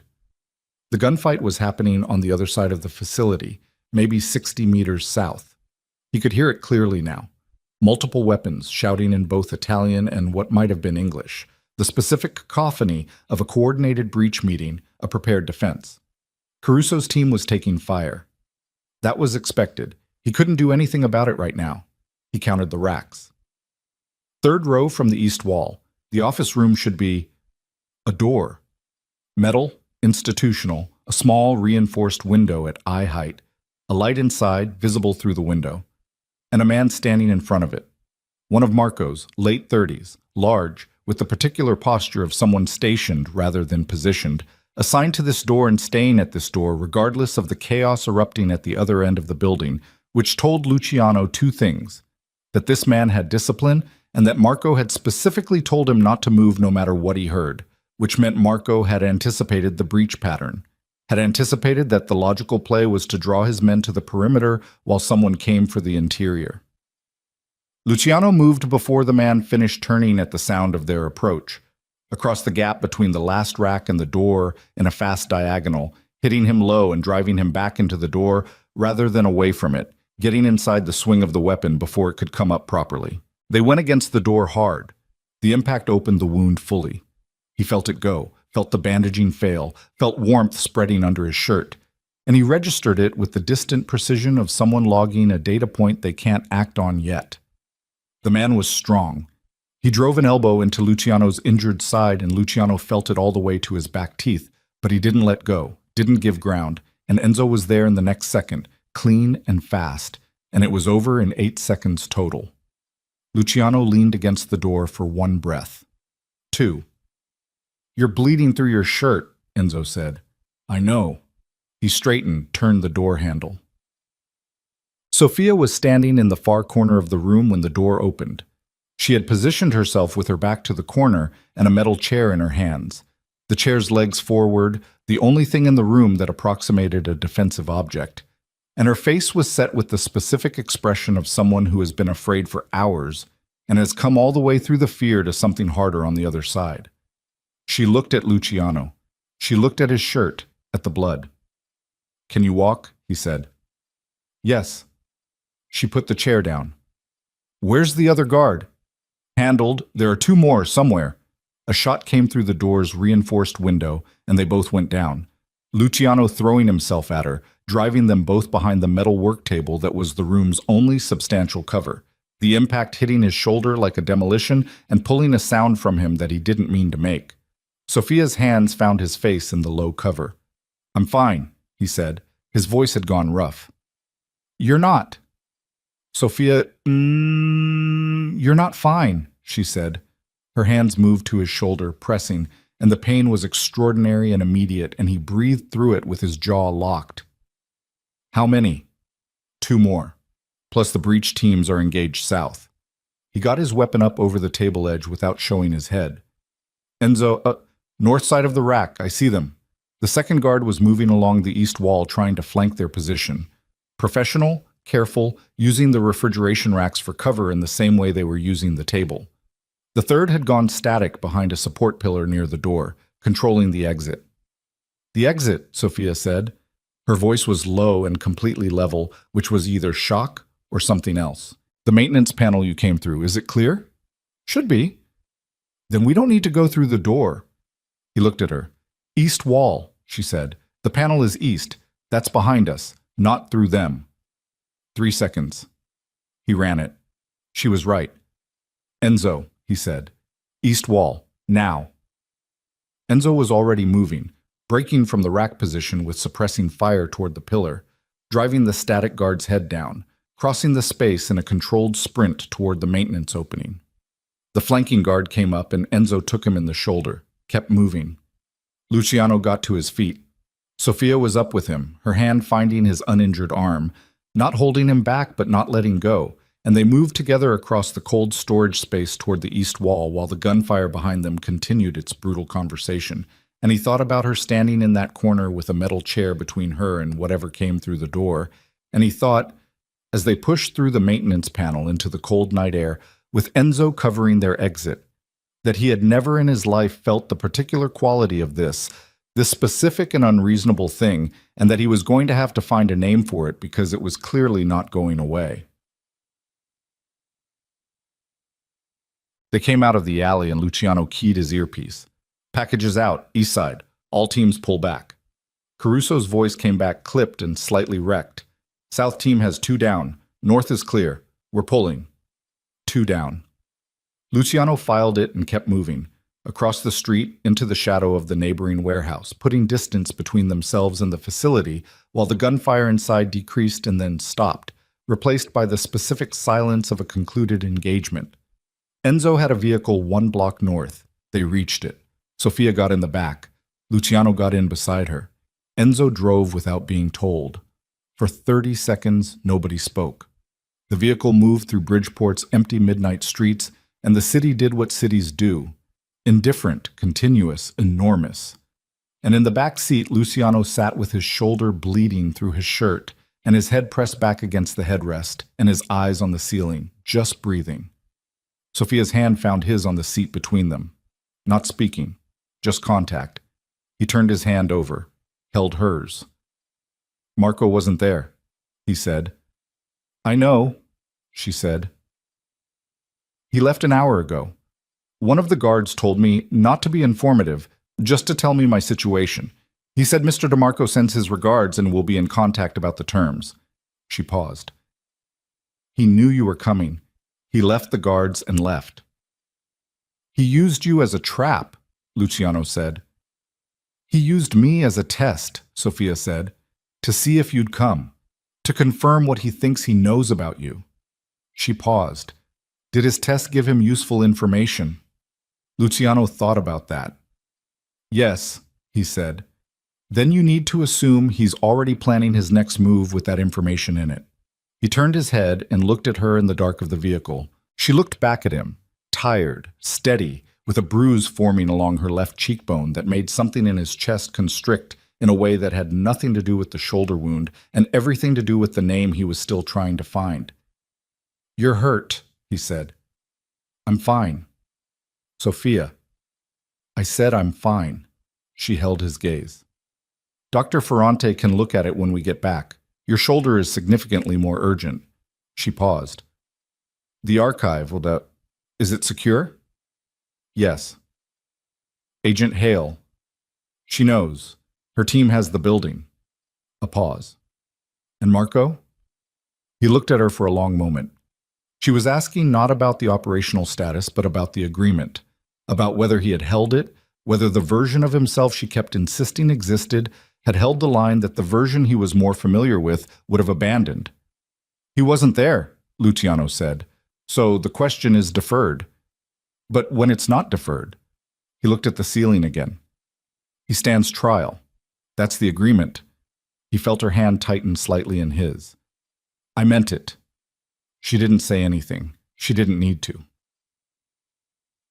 The compound at 2 in the morning had the quality of a place that had been through something and was still integrating it. Men moving with the careful deliberateness of exhaustion, low voices, the smell of coffee and antiseptic from the medical room where Dr. Ferrante was working on Caruso's 2 wounded. Luciano sat on the medical table while Ferrante rebandaged his shoulder with the barely contained irritation of a physician whose patient keeps undoing his work, and he held his phone and looked at the last text from Agent Hale. Building secured. 11 detained, including 3 with direct Meridian freight connections. Archive received and confirmed. Senator Crane's office notified of pending federal action at 0300. We need to meet tomorrow. And below it a second message. Mr. DeMarco. Marco DeMarco was not among the detained. We have a bolo active. Where do you think he goes? Luciano thought about it for a long time. He thought about a lake 40 miles outside the city. A gray-haired man with his father's eyes teaching a boy patience in the dark before dawn. He typed, I know where he goes. No. The lake was called Hennessy, a private body of water in a forested area 42 miles northwest of Chicago that Marco had owned through a corporate trust for 30 years. The property had a small cabin, a dock, a boathouse, and the kind of seclusion that was either recreational or tactical, depending on who was using it and why. Luciano had been there 14 times in his life. He had not been there in 11 years. He told Hale's team the location and told them to hold at the property boundary until he went in first. She argued. He said, he'll run if he sees federal vehicles. He's been running this calculation for 30 years and he will identify federal positioning at 200 meters and he will be gone. Let me go in. A long pause on the other end, then 30 minutes. After that, we come in regardless. He drove alone. No Enzo. Enzo was managing the compound and the aftermath. No Caruso. Just Luciano and the highway north and the dark sky beginning to lighten at its eastern edge in the faint gray suggestion of a dawn that was still an hour away. The shoulder had been properly dressed. Ferrante had given him something for the pain that he had accepted and then not taken because he needed to be fully present for what came next. And the pain was doing its specific work at the edge of everything, which was uncomfortable but useful. It kept him sharp in the way that comfort never could. He thought about Marco's voice on the phone. You're not going to shoot me. He thought about his own voice agreeing to the terms. He stands trial. He thought about Sophia's hand in the dark of the vehicle and the bruise on her cheekbone, and the way she'd stood in that corner with a metal chair between herself and the door. He drove. The property came up at the end of a dirt road through second-growth forest, the cabin dark against the tree line, the lake visible beyond it as a flat gray mirror in the pre-dawn light.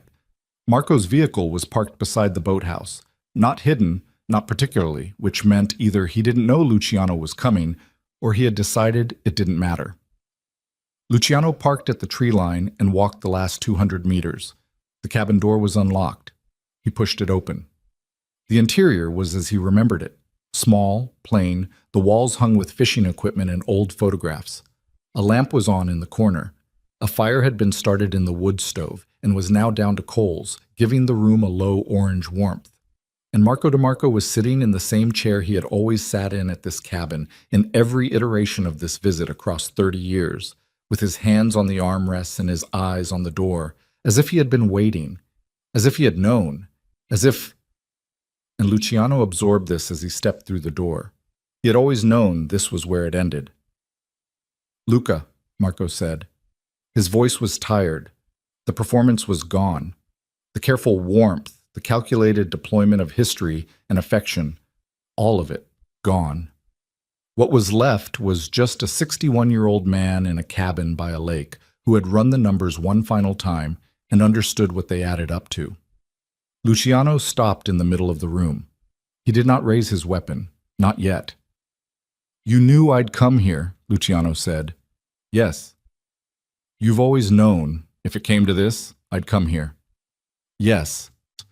Marco looked at him with those eyes, the family's eyes, tired now, carrying something that was not guilt but was in its neighborhood, something like the exhaustion that comes from a very long time of choosing correctly by one set of rules and understanding, too late, that the rules were wrong. "You're here to take me in." Not a question, an observation. "Yes," Luciano said. Marco nodded slowly. His hands moved slightly on the armrests, not toward a weapon, just the small, restless movement of a man sitting with the weight of a conclusion. "The girl," he said. "She's safe. And the archive. Federal custody." Marco absorbed that. Crane will have lawyers that cost more than some countries. He will. The documentation is thorough enough that it doesn't matter. Whitmore. Whitmore is done. Marco looked at the fire's coals. "I built something," he said quietly, "for 30 years. I built it and I held it together when it should have fractured a dozen times. Your father." He stopped. "Your father was a better man than me, and he was also a worse operator. He had the conscience and I had the patience, and between us we made something that lasted." He paused. "I thought that was worth protecting." "You thought protecting it was worth my brother's life," Luciano said. The sentence landed in the room without decoration. Marco looked at him. "Yes," he said. "I did." The simplicity of it was terrible. No justification, no architecture of reasoning. Just a man who had made a calculation and was past the point of dressing it differently. Luciano's hand was on his weapon, not raised, just there, his fingers on the grip, the weight of it against his palm, and the agreement with Agent Hale sitting in his chest like something structural that he was either going to hold or not hold. And the decision of that felt, in this moment, like the actual decision, the real one, the one that all the others had been building toward. He thought about what Marco had said at the Halstead meeting. "You don't have the capacity for this." He thought about Sophia saying, "You act like brutality makes you powerful, but all I see is a man terrified of grief." He thought about Matteo, 28 years old with meticulous handwriting in the margins of a logistics report, trying to do the right thing, coming to the one man he trusted and finding the wrong door. Luciano's hand left his weapon. He reached into his jacket and produced a zip tie, the same kind they'd used on Sophia, he noted with a specific bitterness, and held it out. "Stand up," he said. Marco looked at the zip tie, looked at Luciano's face. "You're more like your father than I thought," he said. "I know," Luciano said. "Stand up." Marco stood. He was slower than he used to be. The weight of 61 years and the specific weight of tonight, both of them in his joints as he came up from the chair. He stood in front of Luciano with his hands at his sides, and looked at his nephew with those dark, tired eyes. And Luciano held the look and did not look away from what was in it. The whole long history of it, the fishing trips and the chess games, and the hand on his shoulder at his father's grave, all of it present and all of it permanently complicated now, layered over with what could not be unlayered, and Luciano held all of it in his chest without letting it move his hands anywhere they'd agreed not to go. He reached for Marco's wrists, and Marco moved, not toward a weapon, away from one, toward the door. Fast and low with the desperate explosive speed of a 61-year-old man who had decided, in the final second, that he would not be taken, that this ending was not the one he would accept. And Luciano caught him by the collar, and they went into the wall together. A photograph of the lake falling from the hook and hitting the floor, Marco driving an elbow back and catching Luciano's wounded shoulder with the precision of someone who knew exactly where it was. And the pain that followed was extraordinary and total. And Luciano held on anyway, held on with his good arm and his full weight, and his teeth locked against the sound that wanted to come out, and drove Marco into the wall a second time, harder, and this time Marco's legs went, and they both went down to the cabin floor in a heap of tangled limbs, an old relationship, and irreconcilable facts. Luciano got the zip tie on in the end.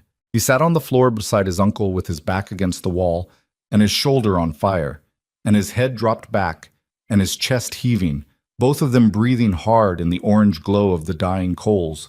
And outside, through the cabin's small window, the sky was doing something. The absolute black of full night giving way at its edges to the very first suggestion of gray. The change so gradual it was almost theoretical.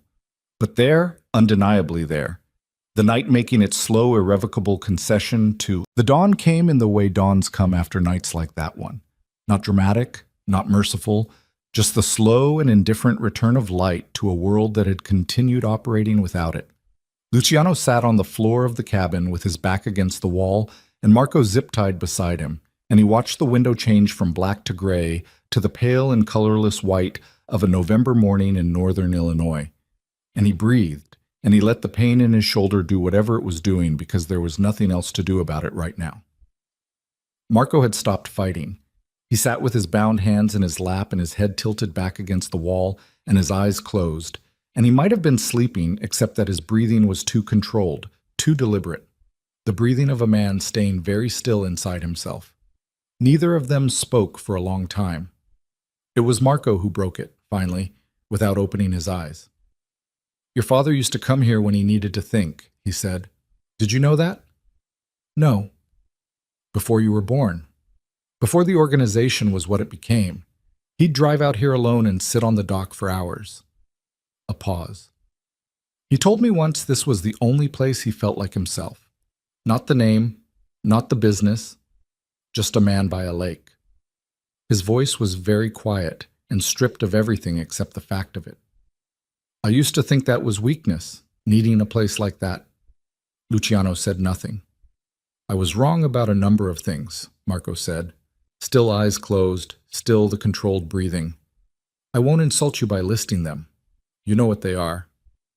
"Yes." Outside, through the cabin's thin walls, Luciano could hear the first birds beginning, tentative, exploratory, the sound of small creatures checking whether the world was still navigable. A car on the distant road, the lake doing what lakes do, which was nothing, which was everything. "Matteo," Luciano said. Marco opened his eyes. "Tell me how it happened," Luciano said. "Not the why. I have the why. Tell me how." A long silence. Marco looked at the window, at the growing light. "He came to me on a Wednesday," Marco said. "Showed me the ledger pages he'd found. He was frightened, but he was also certain, the way young men are certain when they've discovered something they think changes the moral landscape permanently." He paused. "He said he was going to bring it to you, that the family didn't need to be part of something like this, that you would agree." He stopped. His jaw moved. "He trusted me. He sat in my kitchen and showed me the documents and trusted me to help him take it to you correctly." The words fell into the room and stayed there. "And instead," Luciano said, "and instead I made a phone call." Marco's voice had lost something in the telling, some final insulation. "I gave them the timeline. I told them he had the documents. I said it had to be done before he reached you. He looked at the floor. They were efficient. It was that night. Luciano absorbed this with his eyes on the wall opposite. He felt something move through him that was enormous and quiet, and that he was not going to let become anything that changed his hand's current position, which was still, resting on his knees, doing nothing. He called me that afternoon, Luciano said, to ask if you were trustworthy. Marco looked at him sharply. Wednesday afternoon, Luciano said. He called me and said he had something important and he wanted to know if he could trust Marco with it before he brought it to me directly. I said yes. He paused. The pause lasted a long time. I said yes without asking what it was because I had 40 years of evidence that the answer was yes. His voice remained flat. I was the one who sent him to you. Marco was very still. I've known that since Renato decrypted the call records, Luciano said. Matteo called me. Then he called you. Then he was dead. He looked at Marco directly. That's not absolution for you. It doesn't change what you chose. But I need you to understand that I know my part in it. I know the chain. He held Marco's gaze. That's why I can honor the agreement with Agent Hale, because if I kill you, I'm just another link in the same chain, and I'm finished being that. Marco looked at him for a long time with those dark, exhausted eyes. Luca, he said. Don't, Luciano said. Not hard, just final. Don't say anything that sounds like redemption. You don't get that from me. You get a trial. You get to testify. You get to be the thread that pulls this thing apart so that those 41 names mean something. He paused. That's what you get. Headlights appeared through the window, the first of Hale's vehicles coming down the dirt road, moving slowly, honoring the 30-minute window he'd asked for. Marco looked at the lights. Then he looked at his hands. He nodded once. It was not forgiveness, and it was not surrender, and it was not peace. It was just an old man by a lake in the early morning, nodding at the shape of what came next. Luciano stood. Special Agent Christine Hale was 51 years old, wore no jewelry, and had the face of someone who had spent decades in rooms where people lied to her and had developed a corresponding directness that bypassed most of the conventional social infrastructure. She shook Luciano's hand at the cabin door with the specific grip of someone assessing rather than greeting, and her eyes went immediately to his shoulder, then to Marco seated inside, then back to Luciano's face. You could have called us in earlier, she said. I needed him to stay. And if he'd fought? He did, Luciano said. Briefly. She looked at his shoulder again. Dr. Ferrante, your compound's physician, is he licensed in Illinois? Yes. Have him look at that today, not tomorrow. She paused. The debrief. I need you in our Chicago field office at 2 this afternoon. Can you do that? Yes. Bring the woman, Sofia Valenti. Her testimony about the 11 days of captivity and her father's documentation of the Meridian Network will be. She's a central witness. She needs independent legal representation before she speaks to us. Make sure she understands that. I'll tell her. Hale held his gaze for an extra moment, reading something, running some internal assessment. You understand what today begins, she said. Not a question. More like she was making sure he was looking at the full shape of it. Yes, Luciano said. Grand jury proceedings, likely 8 to 12 months. Your full cooperation means significant exposure for your organization. People who were loyal to you are going to face charges. I know. You personally are facing, I know what I'm facing, he said. Not impatient, just clear. I made the agreement with my eyes open. What happens to me in the legal process happens. The Meridian Network goes down, Crane and Whitmore are indicted. Those 41 names get justice. That's the order of priority. Hale studied him for another moment. Then she said very quietly, something that wasn't part of any official proceeding. Your brother would have liked this outcome. Luciano looked at her. He didn't have anything to say to that. He stepped aside and let her people in. He drove back to Chicago in the full morning light, the highway opening up in front of him with the particular clarity of a day that had not yet accumulated its weather, The sky a pale winter blue and the city's skyline appearing on the horizon ahead with the same indifference it always had, enormous and unconcerned, as though the last 14 hours had happened in a separate dimension that the city had no record of. His phone had 7 messages. He looked at them at a red light south of the highway interchange. Enzo, twice. Operational updates both. Renato, once, confirming the archive transfer. Ferretti, relaying that Damiano and the 2 complicit members from the Halstead meeting were in federal custody as of 6 that morning, transferred without incident. Caruso, clipped and professional. 2 men wounded, none critical, all stable. The 7th message was from a number he didn't recognize. Italian country code, the call placed at 4:15 in the morning. He listened to the voicemail. Vittorio Valenti's voice, thinner than Sofia had described it, and carrying the specific quality of a man speaking from a very long distance in every sense. Mr. DeMarco, I understand my daughter is safe. I understand the documentation has reached federal authorities. A pause that lasted several seconds. I am not asking for anything. I'm not in a position to ask for anything. Another pause. I want you to know that I am aware of what my choices cost. My son, Matteo, was my son too, in the way that the children of people you've wronged are still people you've wronged. I am aware. The recording ended without a farewell. Luciano set the phone down. He drove the rest of the way in silence. Sofia was in the compound's main room when he arrived, sitting at the long table with a cup of coffee and Renato's documentation files spread before her, not reading them, just sitting with them, her hands around the cup and her eyes somewhere else. The bruise on her cheekbone had darkened overnight into a deep purple blue that the morning light made very visible. She had changed clothes. Someone had found her a clean sweater, gray, slightly too large. She had pushed the sleeves up.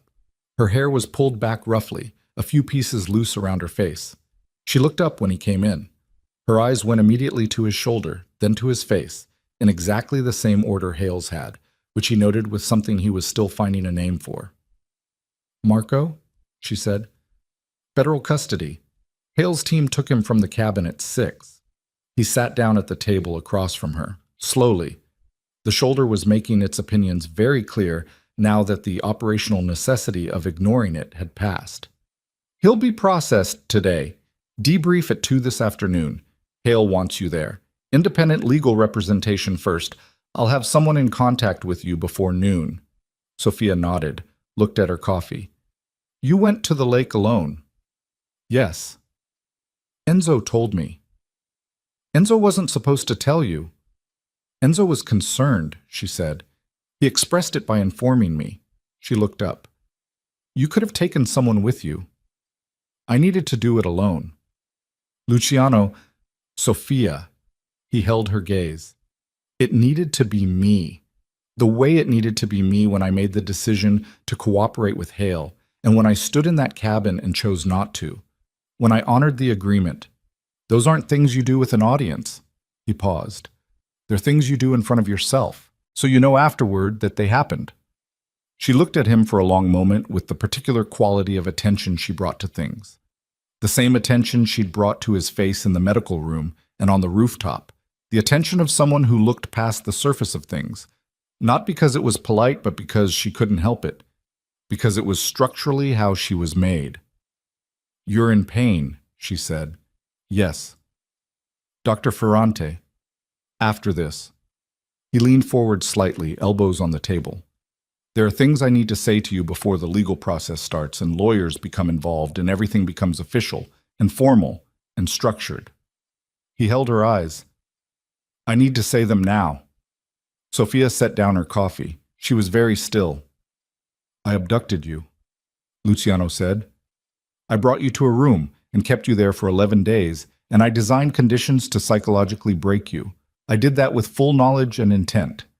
There is no version of events in which that becomes acceptable.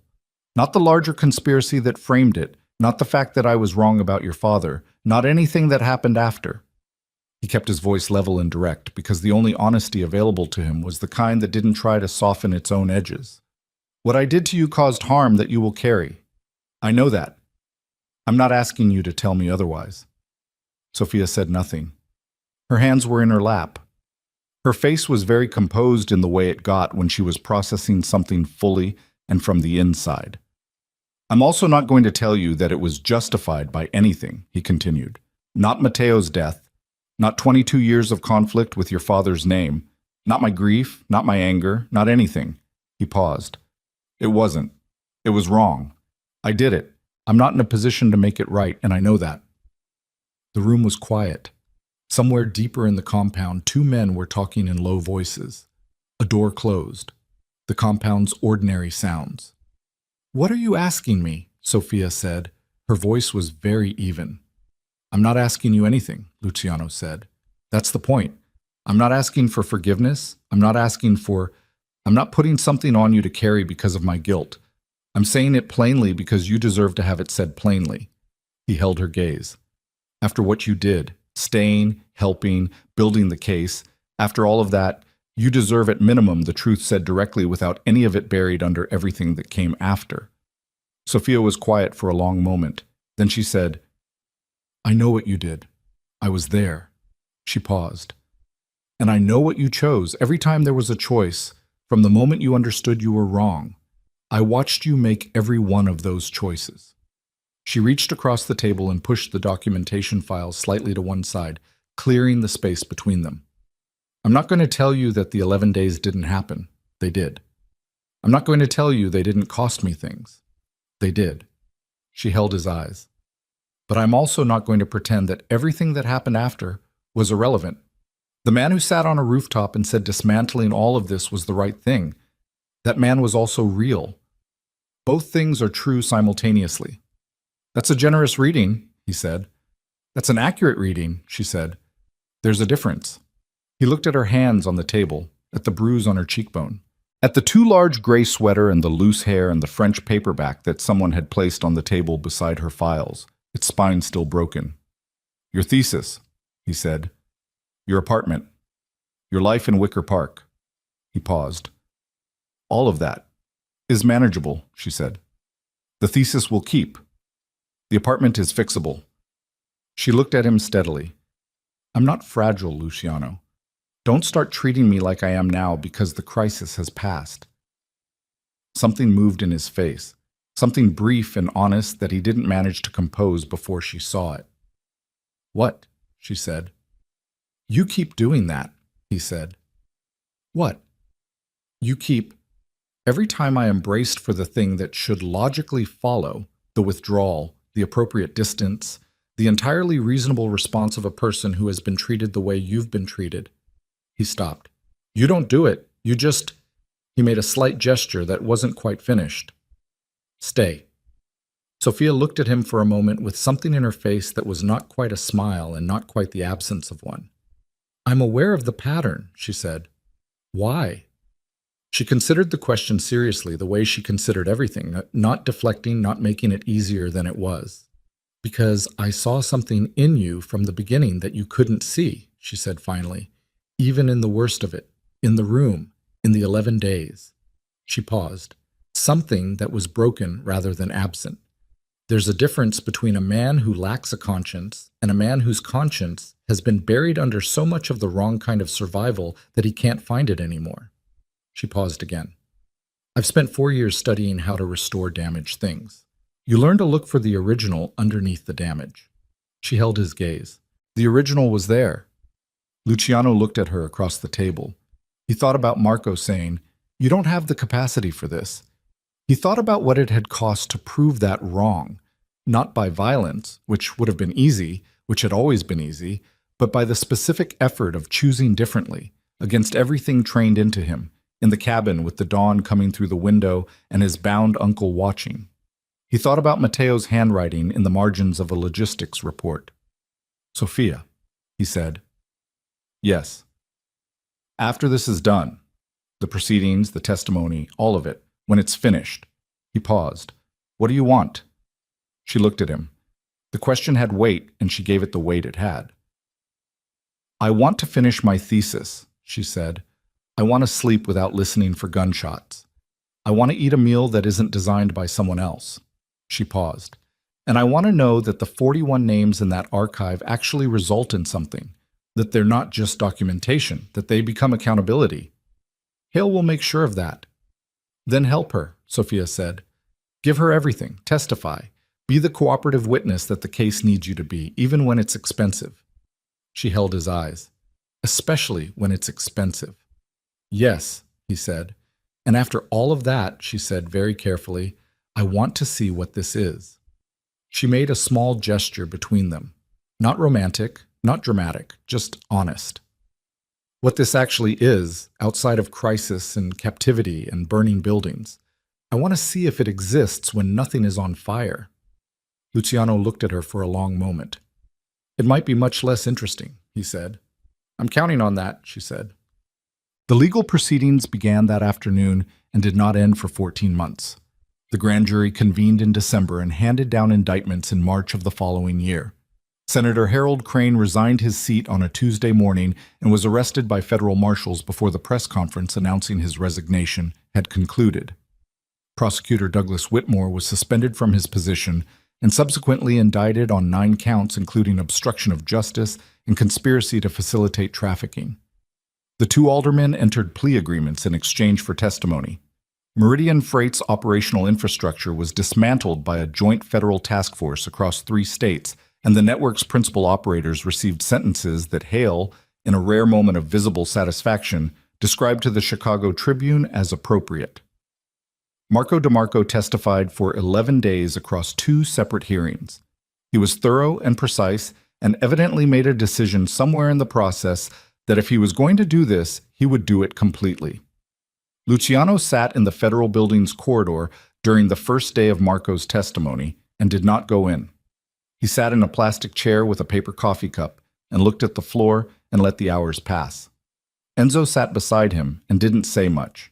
At one point, Enzo said, "You don't have to be here at all." And Luciano said, "Yes, I do." And they left it there. Luciano's own cooperation agreement resulted in a negotiated outcome that took 11 months to finalize. He provided testimony on his organization's operations spanning 12 years, gave complete financial disclosure, and named every individual he knew to be involved in the conspiracy's cover operations. In exchange for cooperation, certain charges were reduced or deferred. Others were not. He served 8 months in a minimum security facility in Wisconsin, beginning in the spring, which meant he was out by the following January. Enzo visited twice. Renato sent books. Ferretti wrote letters in the cramped, careful handwriting of a man who had not written many letters and was trying to do it properly. Sophia came on the 3rd week, and every 3rd week after that, which was more often than she had said she would come, which he noted and did not mention. She brought books, different from Renato's, heavier in the academic direction, art history texts and exhibition catalogs, and once, inexplicably, a slim volume on the restoration of Flemish panel paintings that was so specialized it clearly had no other possible recipient. She brought news of the proceedings in the careful, factual way of someone who understood that he needed to know and didn't need to be protected from knowing. She brought herself, which was the thing that mattered, and the thing neither of them had developed quite the right language for yet. And they sat across a table in a visiting room and talked with the specific quality of people who have been through something together that most people have not been through and are now finding out what they are in the absence of emergency. They argued, about books occasionally, about the pace of the federal proceedings sometimes. Once, memorably, about whether the restoration of a damaged thing ever fully returned it to its original state or whether the repair itself became part of what the thing was. An argument that was superficially about a 15th century altarpiece Sophia was writing about, and was not, at any level, only about that. The repair changes it, Luciano said. Obviously, Sophia said, but changed isn't the same as lesser. He looked at her across the visiting room table. No, he said, it isn't. She looked back at him without looking away, which was something she had always done, from the first night in the compound's main hall, and which had never stopped being the most disorienting thing about her, the looking without flinching, not because she didn't see clearly, but because she did. He was released on a Wednesday in January, which was not a dramatic day. It was cold and overcast, and the road outside the facility was gray and wet with old snow pushed to its margins. And Enzo was waiting with a car that was neither ostentatious nor particularly comfortable, which was exactly right. They drove for an hour mostly in silence, the Wisconsin highway flattening out toward the Illinois border, the landscape winter spare and honest. Organization? Luciano said, eventually. Dissolved, Enzo said. The remaining senior members have been in private business for 6 months. Clean, licensed, legitimate. Mostly. He paused. Ferretti opened a restaurant in Oak Park. It's actually very good. He sent a reservation under your name for next week. Luciano looked at the road. Marco? Sentenced in October. 15 years, minimum security, Wisconsin actually. Different facility, 40 miles from yours. Enzo glanced at him briefly. He asked, through counsel, whether you would accept correspondence. The question sat in the car for a moment. I don't know, Luciano said. That's what I told them. That's the honest answer.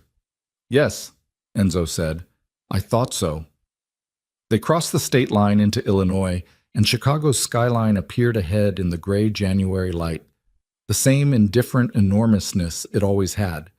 And Luciano looked at it through the windshield and felt, not the old ownership of it, not the sense of a man looking at what he controls, something quieter and less claimed. A city he used to rule and no longer did. A city he would live in differently now, smaller and more ordinary, and in many ways better for it. Where are we going? Luciano said. Enzo said, Where do you want to go, Tab? The apartment was in Wicker Park. This had not been planned, exactly.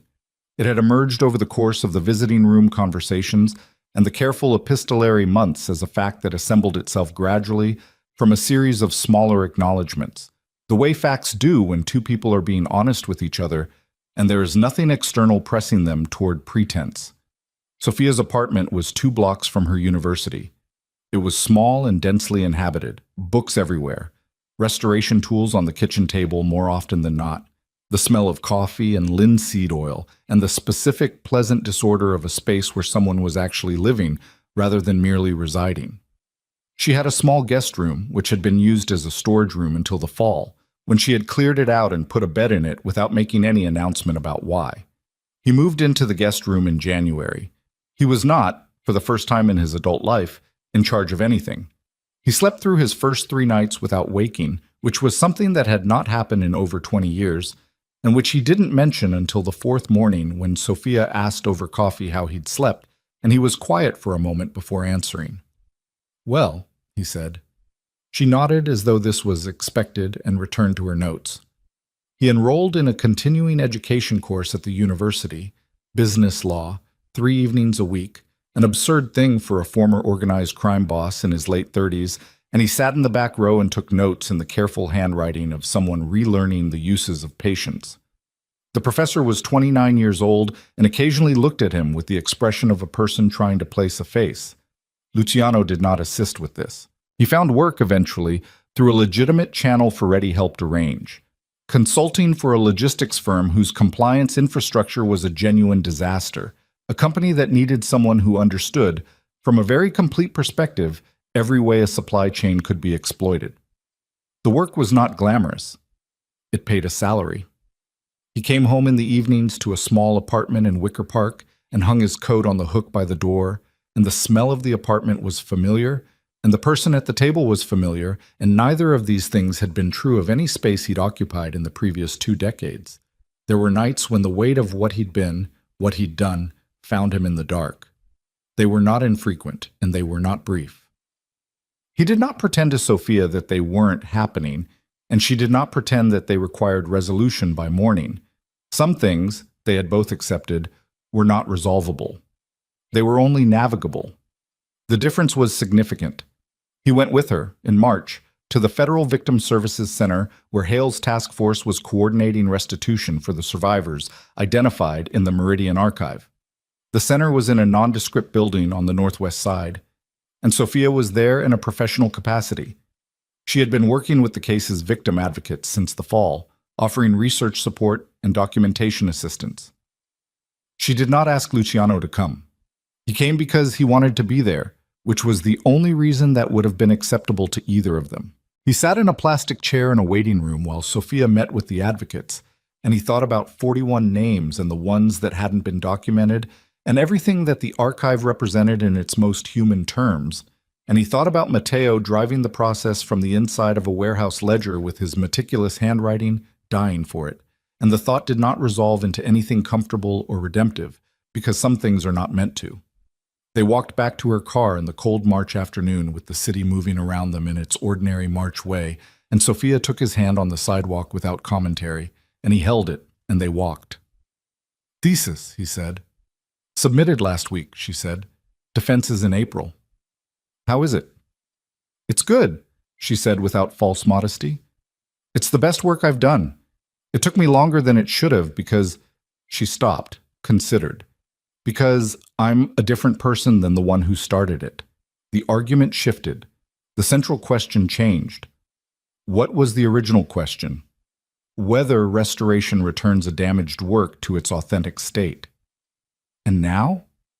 She was quiet for a moment, walking, her hand in his, the March wind in her face. "Whether the experience of damage becomes part of authenticity," she said. "Whether something that has been broken and repaired is less itself or more." Luciano walked beside her. He thought about a room with a locked door and a French paperback and a woman who translated manuscripts in the dark to keep herself intact. He thought about a cabin by a lake and a zip tie and an agreement honored against the grain of everything. He thought about Enzo in a plastic chair in a federal building corridor and Renato sending books and the specific quality of 8 months in Wisconsin, the strange, slow duration of it, the way it had moved through him like a long illness that left things altered. He thought about a girl in the snow outside a New York subway station who had stayed because she couldn't make herself leave, pressing a scarf against a stranger's side and saying, "Please stay alive." He thought about the kind of accounting that takes years to understand fully, the debts that run in unexpected directions, the costs that announce themselves late, the things that are not repaid because they can't be, and are not forgiven because forgiveness is not the right word, and are simply carried, integrated, part of the shape of what you are now. "More itself," he said. Sophia glanced at him sideways. "The answer to your question," he said. "More itself." She looked at him for a moment with those eyes, the same ones he'd seen across the compound's main hall in candlelight, and in a dark room with blood on her hands, and in a visiting room across a table, and now here, in March afternoon light, on a sidewalk in Wicker Park. And she didn't say anything immediately, and the silence between them had the quality it had always had at its best, which was not empty but full, dense with the weight of everything that had passed between them and everything that was still in process and everything that neither of them needed to perform for the benefit of the other. "That's an argument," she said finally. "I know," he said. "Make the counter-argument." "In the defense," she said. "You're coming." "Yes," he said. "I am." The city moved around them. A bus passed. A child on the opposite sidewalk was being pulled along by a large dog with no interest in walking slowly. 2 men outside a coffee shop were having an argument about something, and neither of them was paying attention to anything else. The sky was the particular gray of a Chicago March, which was not the gray of defeat, but the gray of a city that has been through winter and knows spring is a fact rather than a hope.